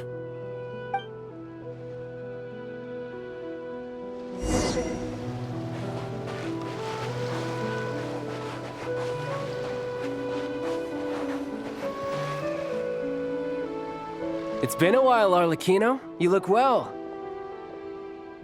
Did Dottore really have to build his lab right on the sole path between Snezhnaya and Nod-Krai?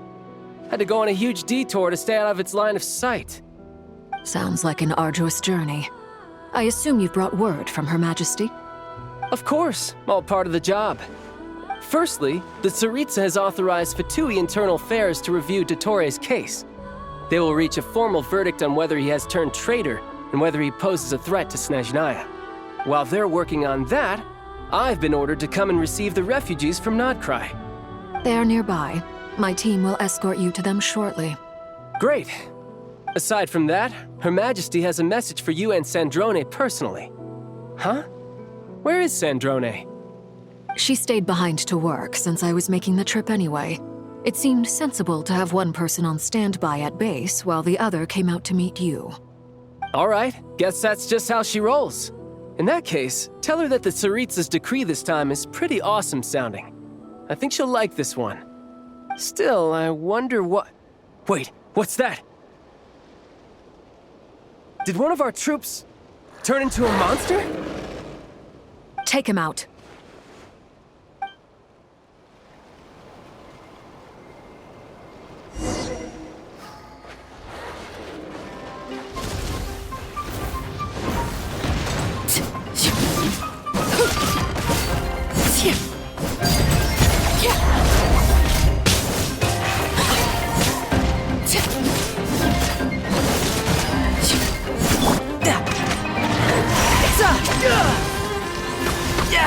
Amateur mistake.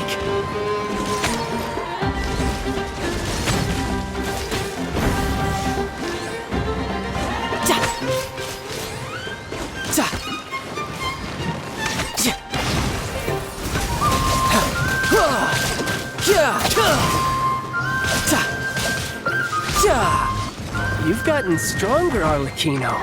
Nice. Stop that right now. I appreciate the praise, but I am not fighting you today. I knew it.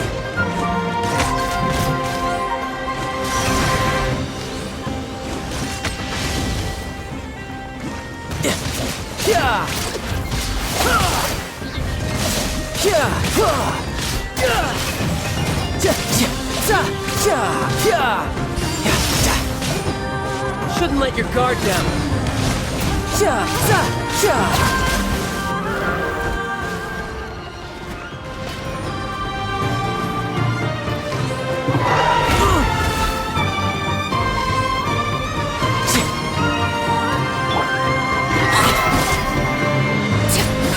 Witness my rise.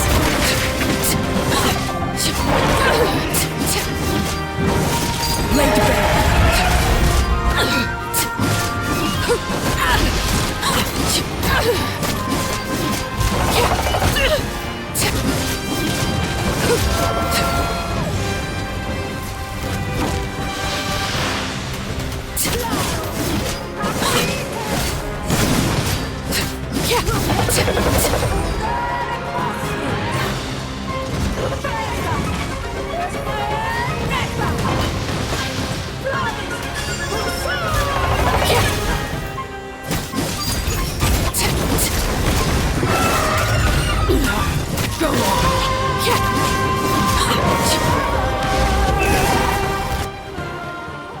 I can't believe it.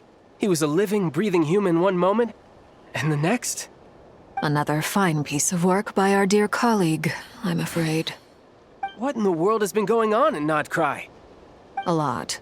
But long story short, Dottore stole 2 moon marrows that should have belonged to Columbina, then built a 3rd moon marrow of his own to concentrate the Tri-Lunar Authority in his hands. What? What do you mean he built a moon marrow? People build roads and houses, not moon marrows. What's his next DIY project? He's gonna build a god?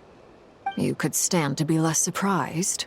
We are harbingers. The work we are engaged in makes the creation of gods seem mundane by comparison. I tell everyone who asks that you once crossed swords with Rex Lapis while serving as a key supporter for Rosaline's plan. But right now, you're acting like a common adventurer. Thanks for speaking up for me. Those two really took me for a ride back then. Then again, surely no common adventurer would manage to get tangled up with them the way I did. That's gotta count in my favor, right? It almost sounds like you wish to repeat the experience. I might have to lower my opinion of you. No. I'll stop talking. Please, go on. Dottore is currently still experimenting with his newfound power in ways that continue to corrode the outside world. As for the human mutation, I believe this is simply a consequence of his experiments, and not a strategic move. That radiant beast was once a subordinate of Sandrone's.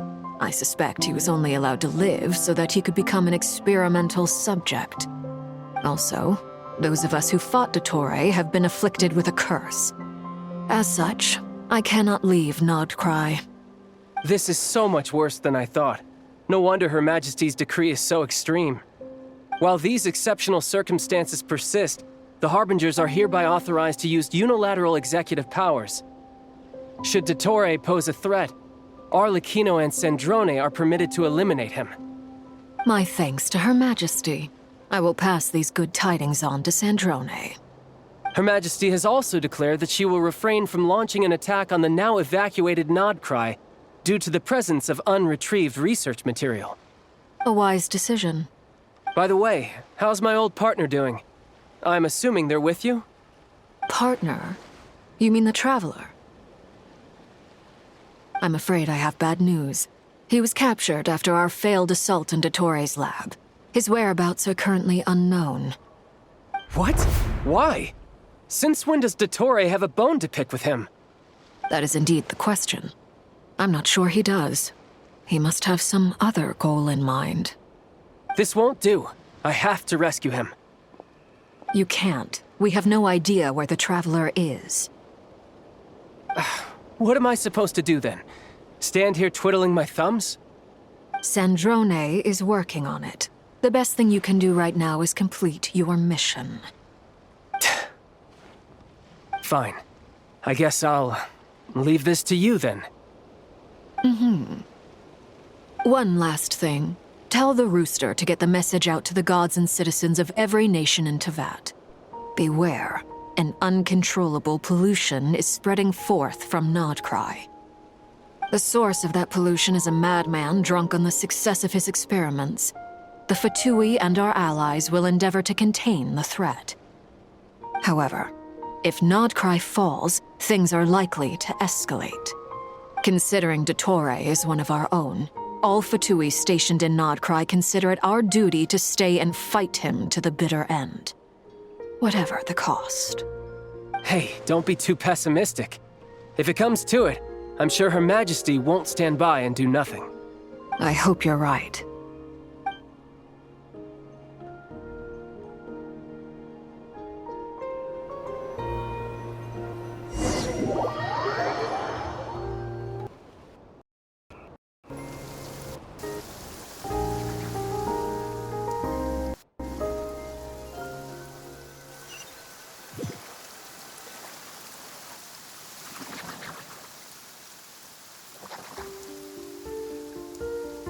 You're right on time. Thanks. Hey, do you think I'll get that gliding exam exemption? I made sure I was on my best behavior in Mondstadt. I landed well outside the city and walked in through the gates. I'll help you apply, don't worry. For now, let's see what we have here. What are the Doctor's energy fields even made from? The usual attract and repel principles that govern Kuvaki don't seem to apply to them. They are very mysterious, but ultimately, they appear to be comprised of energies from the three realms. Thanks to research by Master in the Hexen Circle, we know that Teyvat's 7 elements are derived from the more primordial power of the Light Realm. Since you have the power of the Dragon Durin within you, I'm sure you can already tell that this energy field contains no abyssal energy. That's true. It's not abyssal energy. It's something pure, wild, and untamed. I've been thinking about something. Do you still remember the device that Dottore supplied from the Academia when you and Miss Columbina fought Rarier? That was one of the most marvelous feats of ingenuity I've ever seen. The design, the craftsmanship, the material selection. I couldn't fault any of it. Not to mention the operating principles. Surely the most ingenious feature of all. Dottore didn't go into detail on how it functions, but I have a working theory. The clue was that Miss Columbina was somehow able to use the pyro energy that you provided, despite the fact that, as a moon goddess, she should only be able to use light realm energy in principle. Now, all elemental energy is, of course, derived from light realm energy to begin with. Hence, I suspect that the device works by restoring elemental energy to its original state. This presumes a theoretical model of the 7 elements akin to that of light refracted through a prism. Perhaps it is no mere analogy. Maybe there is indeed a prism in this model. I almost wonder if the idea for the device was conceived based on direct observations of said prism. It would explain how such an ironclad design concept was achieved. It is at once a masterwork of engineering and a groundbreaking application of the Academia's latest elemental theories. I suspect only Lesser Lord Kusanali herself could have devised such an ambitious technology. But back to the energy field before us. If this is pure light realm energy, its relation to elemental energy is one of integration versus division. Or you could say that the former contains the latter. Could this mean that elemental energy can dilute the power of the light realm? Should we give it a try? We should.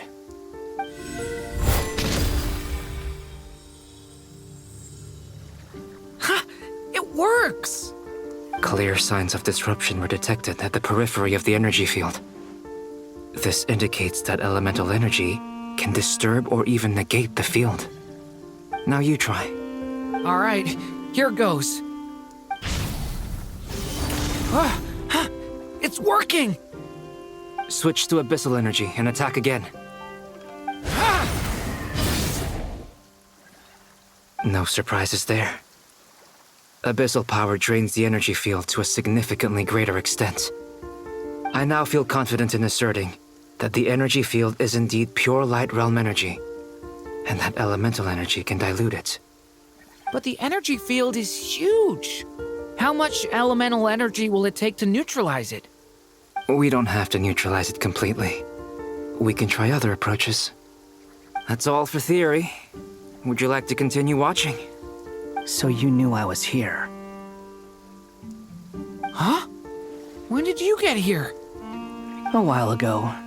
But Albedo sounded like he was working on his thesis defense back there. Back in Sumeru. You can end a person's whole career by interrupting them mid-speech. Very thoughtful of you. I'm truly touched. Could I ask you to lend me a hand? With what? A little test. Try using Animo to unleash a concentrated assault with circular blades, with the goal of breaking through at a singular point. Nice! This time it tore through the field. Tremendous. This is a major breakthrough. Should we go through? We probably shouldn't risk having mutually antagonistic energies in such close proximity. Durin, you stay here and watch the entrance. Hat Guy and I will go in to investigate. Sounds sensible to me. Keep your eyes peeled, Durin. Don't worry, I got this. You two be careful in there. Just give me the signal if you need help and I'll dive right in. What do you mean, signal? It's based on a new alchemical concoction I developed last month. When 2 bottles of it are smashed on the ground together, they emit a blinding burst of light. If it comes to that, remember to shield your eyes with your hat. Glad I asked. Thanks for the heads up.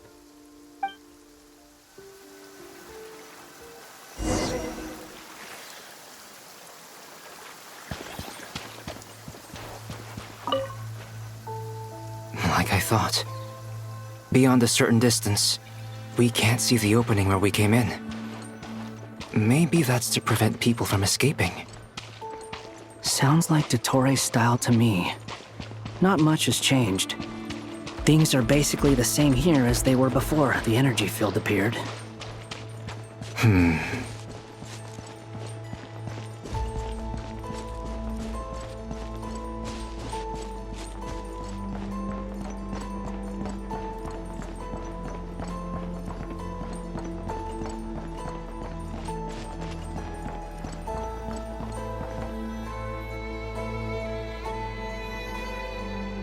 They have no heartbeats and they're not breathing. We can only assume they're dead. But there are no visible wounds. Also, there's an animal squatting next to each body. It's watching us. That's not an animal's gaze. What are you trying to tell us? Doesn't seem eager to talk. I guess maybe it's just an animal after all. Let's keep looking around.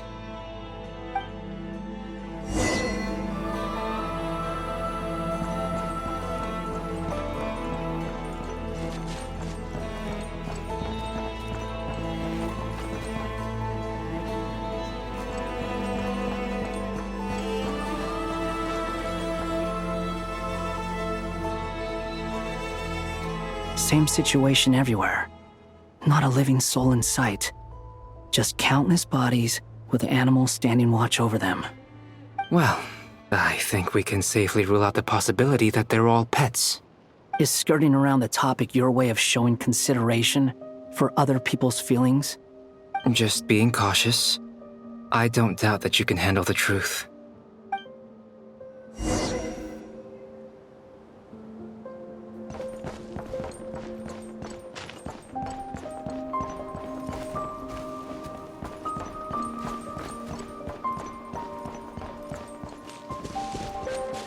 Careful.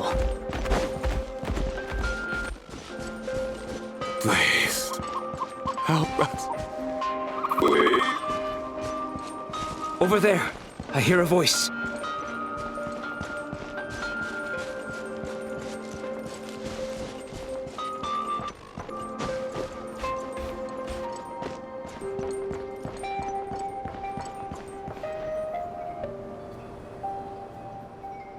Please. Help us. Please. What happened here? I don't know. Suddenly, everyone collapsed. Then my line of sight got lower. I still have some of my senses left. I gotta get out of here.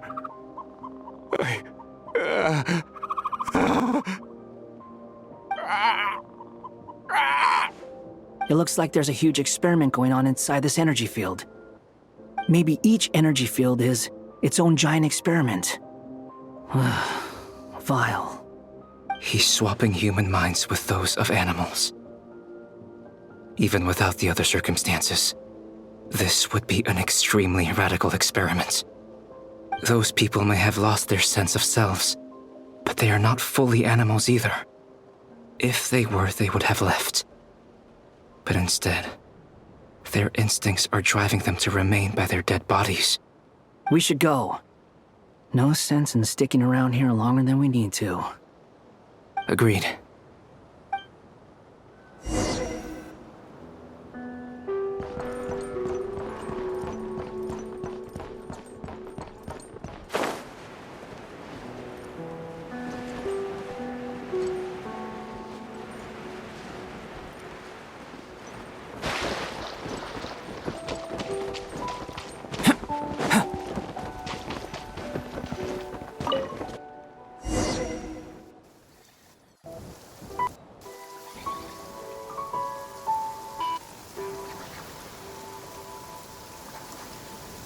You're back!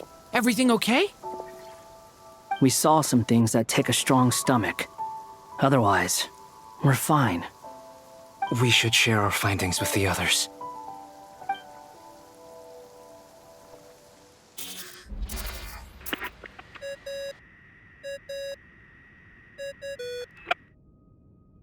Yes?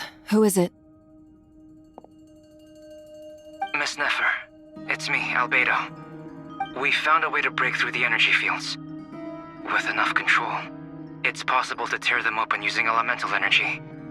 Also, we managed to take a look inside.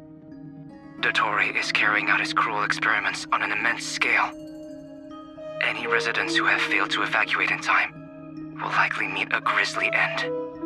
Sounds like he's living down to our expectations. Might I ask how things are proceeding on your end? I'm just about to get started. I'll be in touch once I have a result.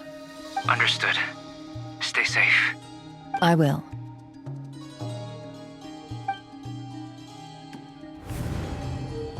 Well, Nefer, I'll link up with you once my tasks are complete. What makes you think I'd need you to do that? I'll need it. And considering the way you approach certain matters, I think you'll be better off with me present.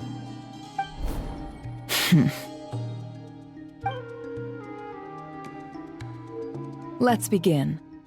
Entering simulation mode.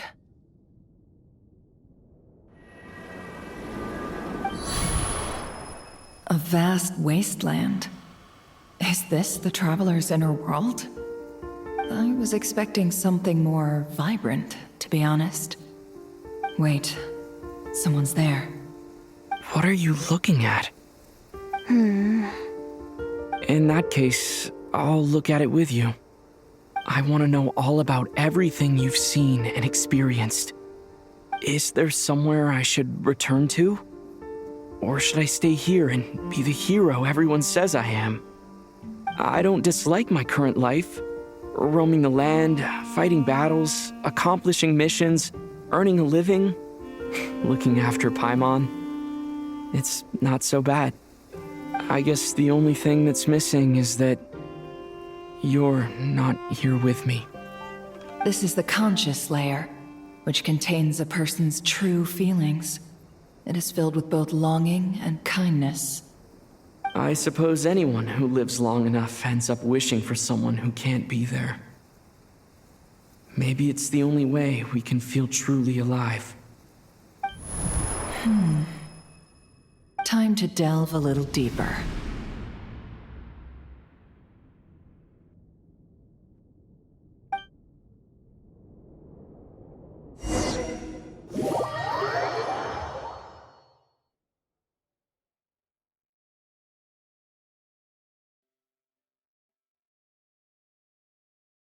Nasha Town is hardly the optimal choice for a place to live, but it has character and a reasonable population density. What are you trying to say? Oh, don't be nervous. I was just thinking where might make a good starting point for your journey. Perhaps I should send you further afield. Conria, perhaps. Conria ceased to exist long ago. Once again, you fail to understand the possibilities that the Tri-Lune creates. Anything that has existed in the past, I can now recreate. You simply do not wish to see that happen. That might be because you miss your sibling and fear getting answers that you are not ready to learn. But this is not for me to judge. If we are to collaborate, we need to maintain an amicable relationship. In a moment, you will be able to... Oh no. What are you...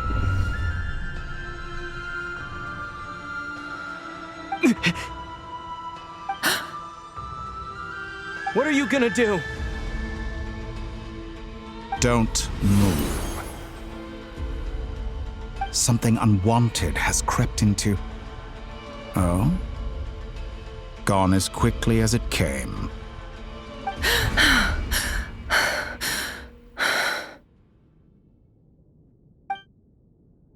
Did you save me? If I hadn't cut the connection, Dottore might have caught you from the other side and destroyed you. This was a good idea, but once is plenty. You were exceptionally brave. Excellent work. Thanks, but now's not the time for that.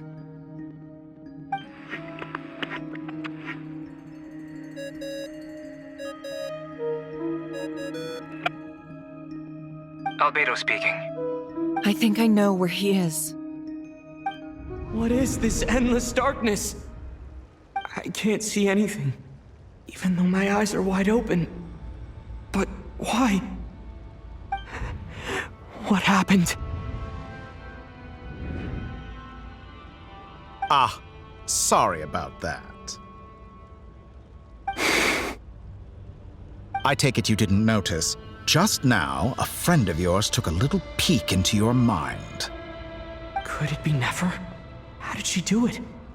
Did she use something as a medium to connect to me? Do you think she's aware of your current circumstances? Oh dear. Have I stunned you into silence? I only wanted to slow down your time a little so I could stop your intruder in her tracks. It would have been nice to capture the spy. I must say, I'm finding the ability to adjust the flow of time rather intriguing. The moment you closed your eyes, time seemed to grow impossibly viscous, didn't it? A whole month passed before you opened your eyes again, but only for you. No one else was affected. I dare say this is something only a god can achieve. Point taken. You've proven once again that you have god-tier powers. Oh, you misunderstand. This wasn't about proving a point. I was testing things out. I find I learn best by doing, and I have to admit, time is not the easiest dimension to control. I only wanted to make you sleep for a short while, but it ended up lasting a whole month. Clearly some finesse is required to wield the authority over time as I wish. I hope you're not angry with me. It was only a month's discrepancy, nothing too serious. Had I been off by a year, a decade, or even a century, that would have been quite a different story. You could have frozen me for millions of years. So much for collaboration. You aren't showing much sincerity. Millions of years? To what end? I wonder if you don't understand humans all that well. They are very pragmatic creatures who understand only that which they can perceive with their senses. If I had you sit here for a week, I imagine people might sympathize. But if I left you here for 100, 1,000, or 10,000 years, the sheer size of that number would cause it to lose all meaning to them. They would not have the capacity to comprehend your suffering, and thus they could not empathize.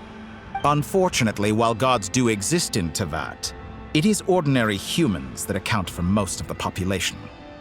Their lifespans are so limited, their bodies so fragile. Did you ever really hope that they could begin to understand someone like you? Your long life and unique origins make you fundamentally different from them. How long will it be before they start to treat you like the alien you are?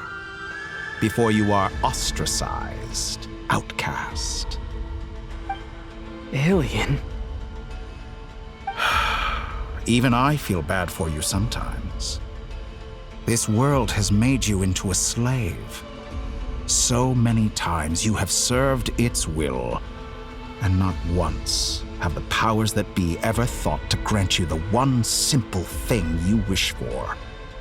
You have been treated most unfairly. I can change that. I will grant you special privileges and give you back the status you rightly deserve as a descender.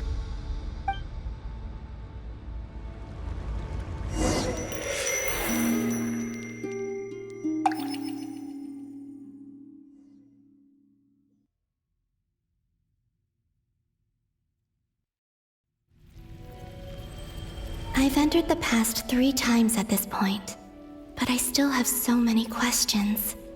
For instance, beyond each point being further back in time than the last, what determines the specific locations at which I can make entry? So far, the common thread linking all 3 scenarios is that the Traveler has been present. But it's more than that. I know I sensed something familiar around him. What was it? I'll keep this question in mind as I carry on.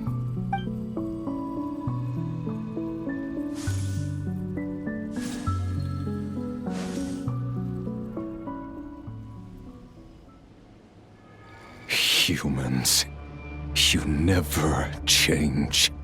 Always trying to use powers you neither comprehend nor control. This looks like Star Sand Shoal. Was this before Rerir regained his physical form?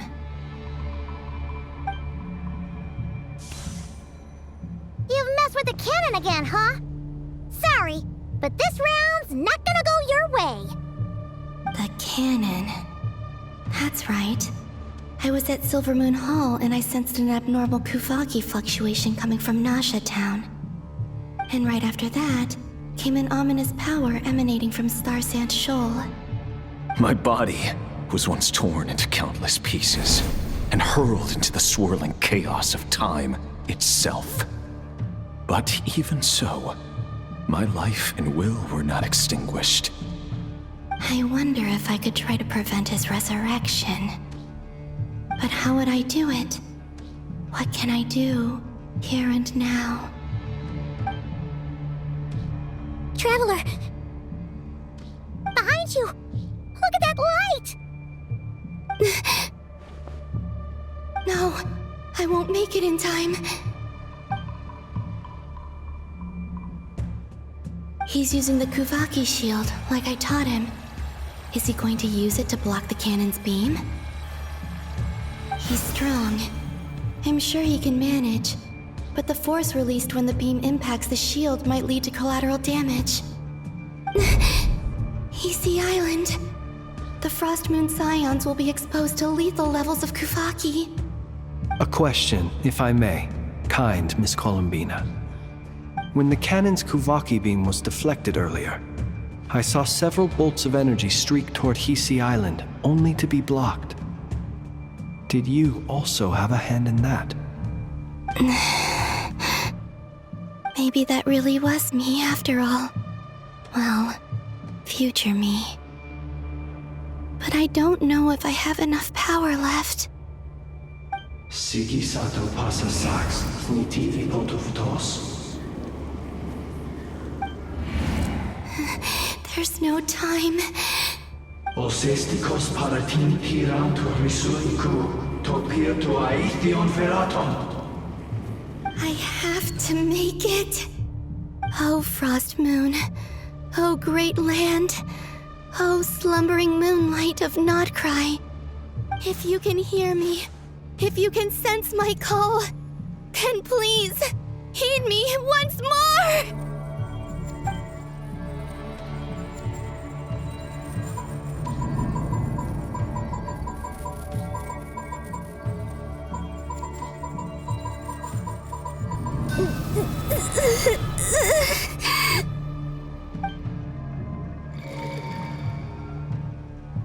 Did it work?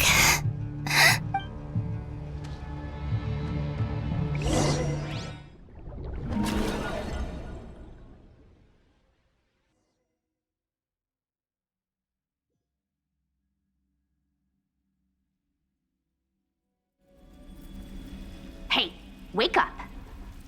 Hey, did you hear me? Columbina, I said wake up now! Oh, good morning, Sandrone. It's 3 in the afternoon, actually. And could you kindly not use my quarters as your personal nap room next time? But I feel so safe here. And your coffee, right? It's so bitter, but it smells lovely. It's like you were raised by wolves in a forest or something. What did you drink growing up? Grass tea? The Frost Moon Scions certainly led a more frugal existence than the Fatui. Then I'll bet you've never eaten one of these before. It smells delicious. That's because it's a Fontanian recipe. I had a little free time today, so I made a batch. Rosaline will be here shortly, but if you really can't wait, I guess you can go ahead and... Hey, at least let me finish before you start eating! Did the Crossmoon Scions not teach you basic table manners? Or did the rules not apply to you because you're the high and mighty moon goddess? These are so tasty. Of course they are. I made them. I was worried they might contain traces of machine oil. What? You know, there's something I've always wanted to ask you. Why did you leave your old home and join the Fatui? I mean, I'm sure their food was awful. But there's gotta be more to it than that. Well, life there didn't go quite how I imagined. What were you expecting? You're a god. Your followers are gonna make some demands of you, right? Surely you can just answer a few prayers here and there in return for the free food and drink. How bad can it be? Well, would you help other people just for free food and drink? The doctor told me that you were created by a great mechanic, Lord something Fisher. The Lord Artificer. Ugh, some people can't keep their mouths shut. Oh, Lord Artificer. And didn't he have something to do with the, narcissist? Narcissenkreuz Ordo. Yes, that was it. Narcissenkreuz Ordo. So, would you try to fulfill their wishes? You must be joking. I wouldn't go even if they paid me. I don't even know them. Exactly. Well, I felt the same way. I did not know the people who made demands of me. What do you know? We're on the same page for once. In his later years, Elfyn did ask me if there was anything I wanted to do. If I had any wishes of my own. Well, I don't. And I'm not in any mood to fulfill someone else's either. Who's Elfyn? He was the... You know what? Never mind. You're not gonna remember. Anyway, the point I'm trying to make is, neither of us is the self-sacrificing type. Let me ask you this. What sort of place would you like to live in, if you could choose? A place where people don't ask me for things I cannot give them. Where they don't worship me, or fear me, but just want to chat with me like a normal person. I'd also like the freedom to come and go as I please. And ideally, it would be somewhere with the smell of coffee and snacks. Not to burst your bubble, but no such place exists in the world. Now, take your snacks and scram.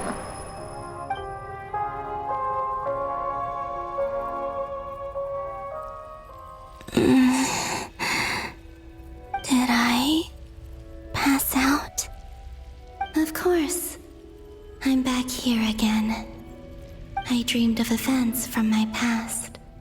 Sandrone. Traveler. I miss you all so much. Back there, I guess I managed to harness all the Kuvaki energy on Hisi Island. But how did I do it? Time is flowing backwards here, and I can use that familiar power to enter the world of the past. That mystery ally everyone talked about. It was me all along. I can sense that there isn't much more power remaining up ahead. What lies at the end of all of this? Will time keep flowing into the past? And will I ever find my way back?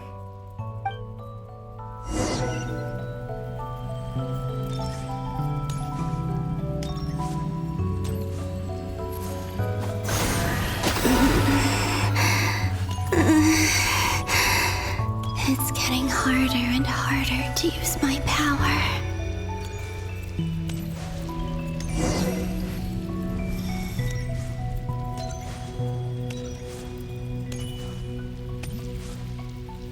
I'm no match for the Abyss in this state. I I need to avoid the contaminated fragments.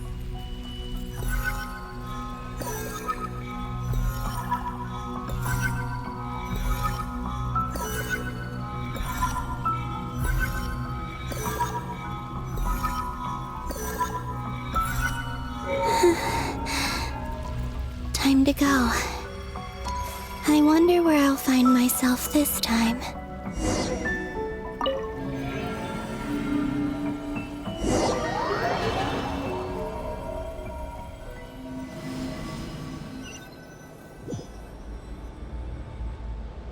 The Final Night Cemetery. This is where Flint's is based.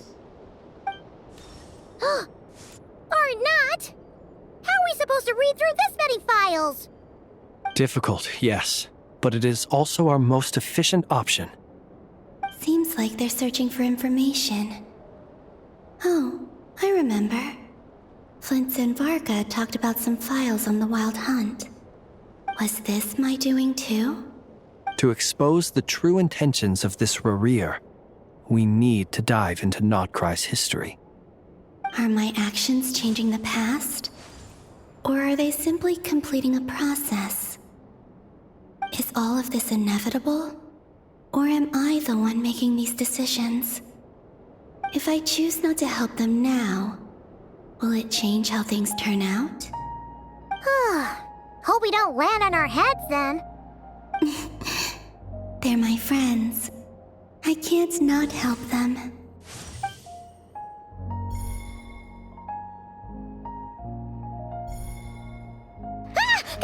Ghost! And the other one was... here. Hey! Another file's moving!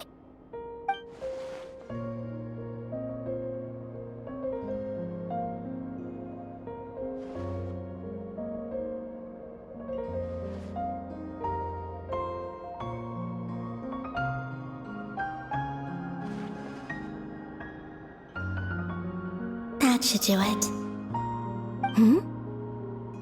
Luanatar? You can sense my presence? Wait!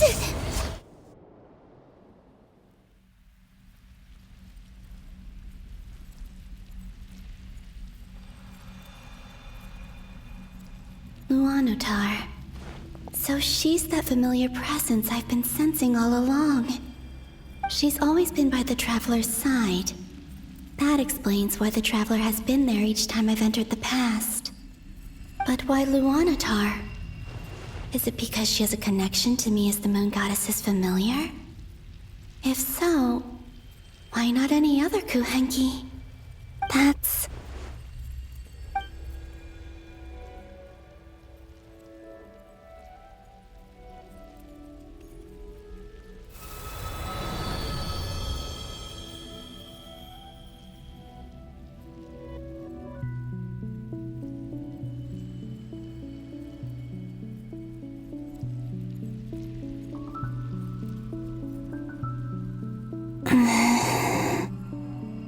I cannot sense any power up ahead.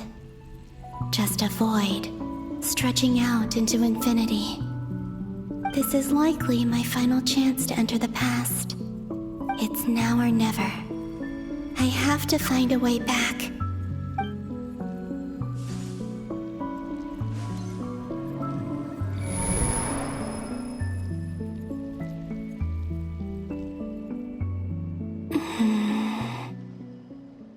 Hisi Island? How far back in time is this? Where's Luanatar? I can't sense her presence this time.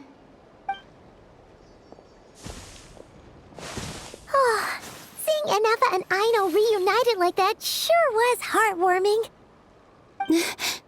Traveler, Paimon! No, stay calm.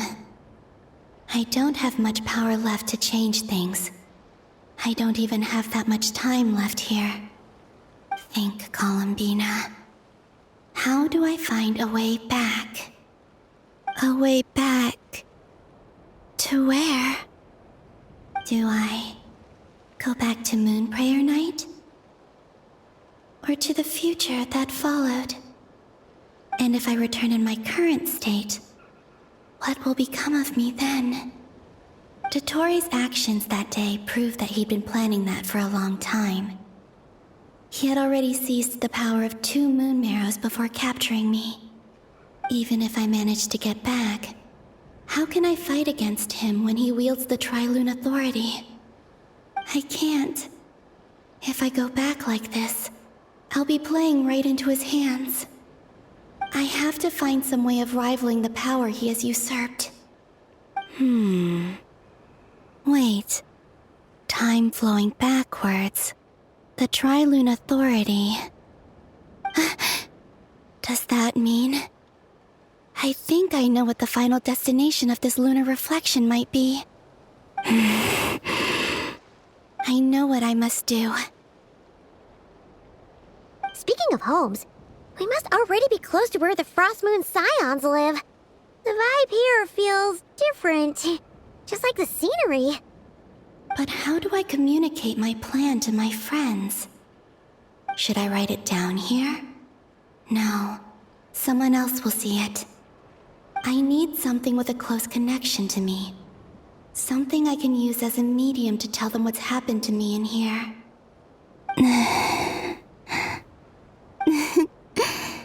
Now it makes sense.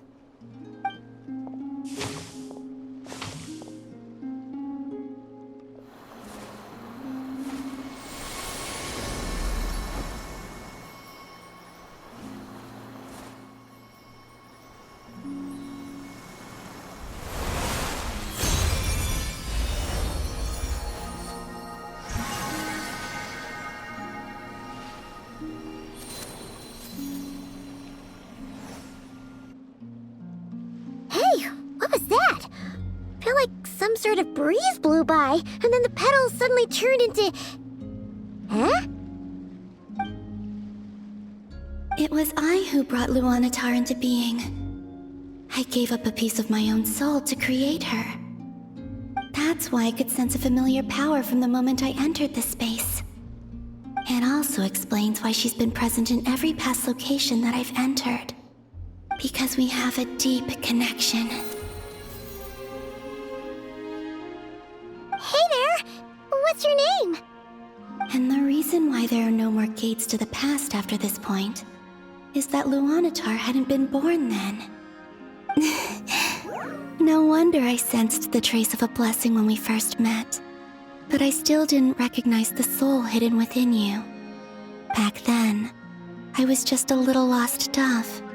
I had yet to become Columbina hyposelenia. Go on. Go on now. We've got stuff to do. Best you find someone else to hang out with. Hey, you scared it off. I'll be counting on you. Remember to stay by the traveler's side, guide him, and help him in my stead. Oh, and bring him to the garden where the moon prayer blossoms grow. There's a little lost dove there who will need his help. Go on.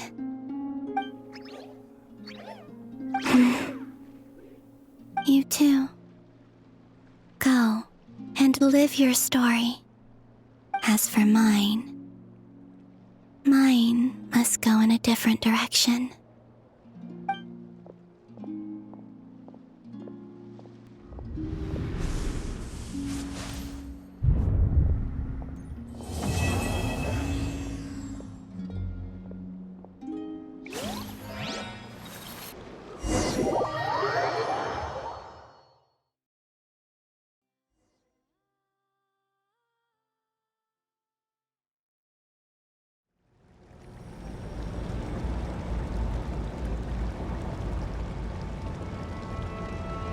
How would you like to experience the thrill of never being held accountable for your actions? You could crush people like ants without consequence, or tear off their heads or limbs as you please. Believe me, such a life is but one small step away. What point is he trying to make? Freedom? But the freedom to kill? To do evil and get away with it? Why would you offer me that? The creation of a world is the ultimate scientific experiment. I have taken my research to the highest level, where I shall be not just a god, but also a servant to many sacred spirits. I shall heed the truth and perform holy deeds. A god's laboratory is the perfect playground. But it needs the right occupant to explore its full potential. Mortals are found everywhere one looks. Not so with Descenders. I'd prefer my first guest to be a distinguished individual such as yourself. And I know you could make the most of the opportunities it offers. So the condition for entering the new world is to take innocent lives. In the same dilemma that Rerir once faced. Could I really bring myself to kill others for my own benefit? Rerir did. And look where it got him. Have you made up your mind? I can't do it. Your playground is no place for me. You're putting your hopes in the wrong person. But we both know I'm not quite the hero you say I am either. I have my own reasons for the journey I'm on. And they aren't all selfless. You've grown a lot since we last met. But there are still things you are unwilling to compromise on. This will only hinder you. Why don't I lower my requirements a little as a gesture of goodwill? I'll give you a little time to learn to be a less noble soul. That'll make things much easier for you. I really doubt I could live that sort of life. And yet you already sound less defiant than a moment ago. The benefits appeal to you because you can read the signs of the times. Why don't we return to my research facility? Your last visit was so rushed. There is much that I have yet to show you.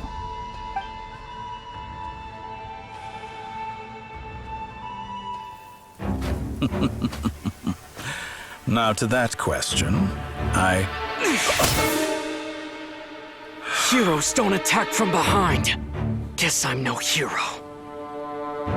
This is most disappointing.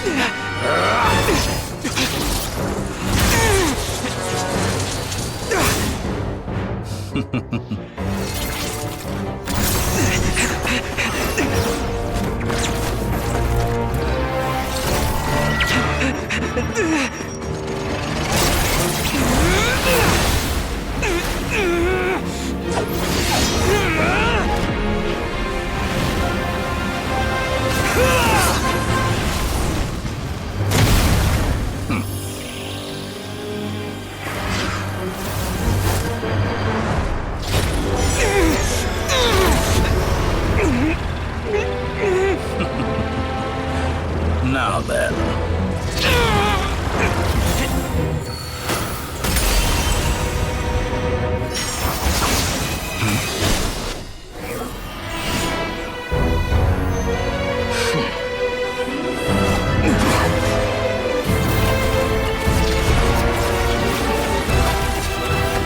A new face. Interesting.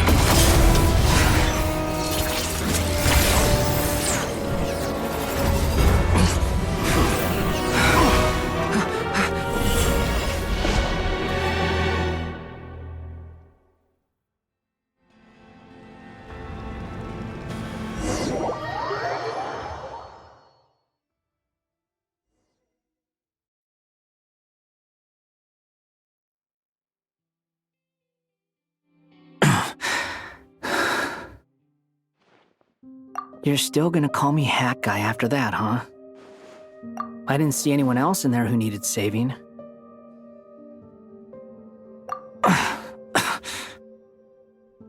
It's nothing. I'll be fine. Why are you looking at me like that? Is it that shocking that I'd come to your rescue? I owed you a favor back in Sumeru. Now we're even. Distracting Dottore was tough. I won't lie. He's not gonna fall for the same trick twice. That was my one shot. I'd hoped to use it to take him out. Ugh. I never wanted to obliterate someone more than I do right now. Dottore doesn't recognize me, but his segments were originally made based on an analysis of my operational principles. I expect it's only a matter of time before he figures out what I am. So Dottore doesn't recognize Wanderer because he deleted himself from Irminsul. Did he really miss his only chance for revenge by saving me? Why the long face? Hey, I'm not blaming you, okay?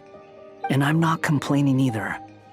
Rescuing you and killing Dottore are equally important goals. Everyone would be pretty stuck without you. It's best you live to fight another day. How are you holding up? Are you all right? Hat Guy said to put safety first, so we agreed to run as far away as we could after leaving the energy field and only meet up once it was safe. You don't look injured. It seems that Dottore didn't do anything to you. All right. Rescue operation complete. Let's head back. There's a lot more work to be done before this is over.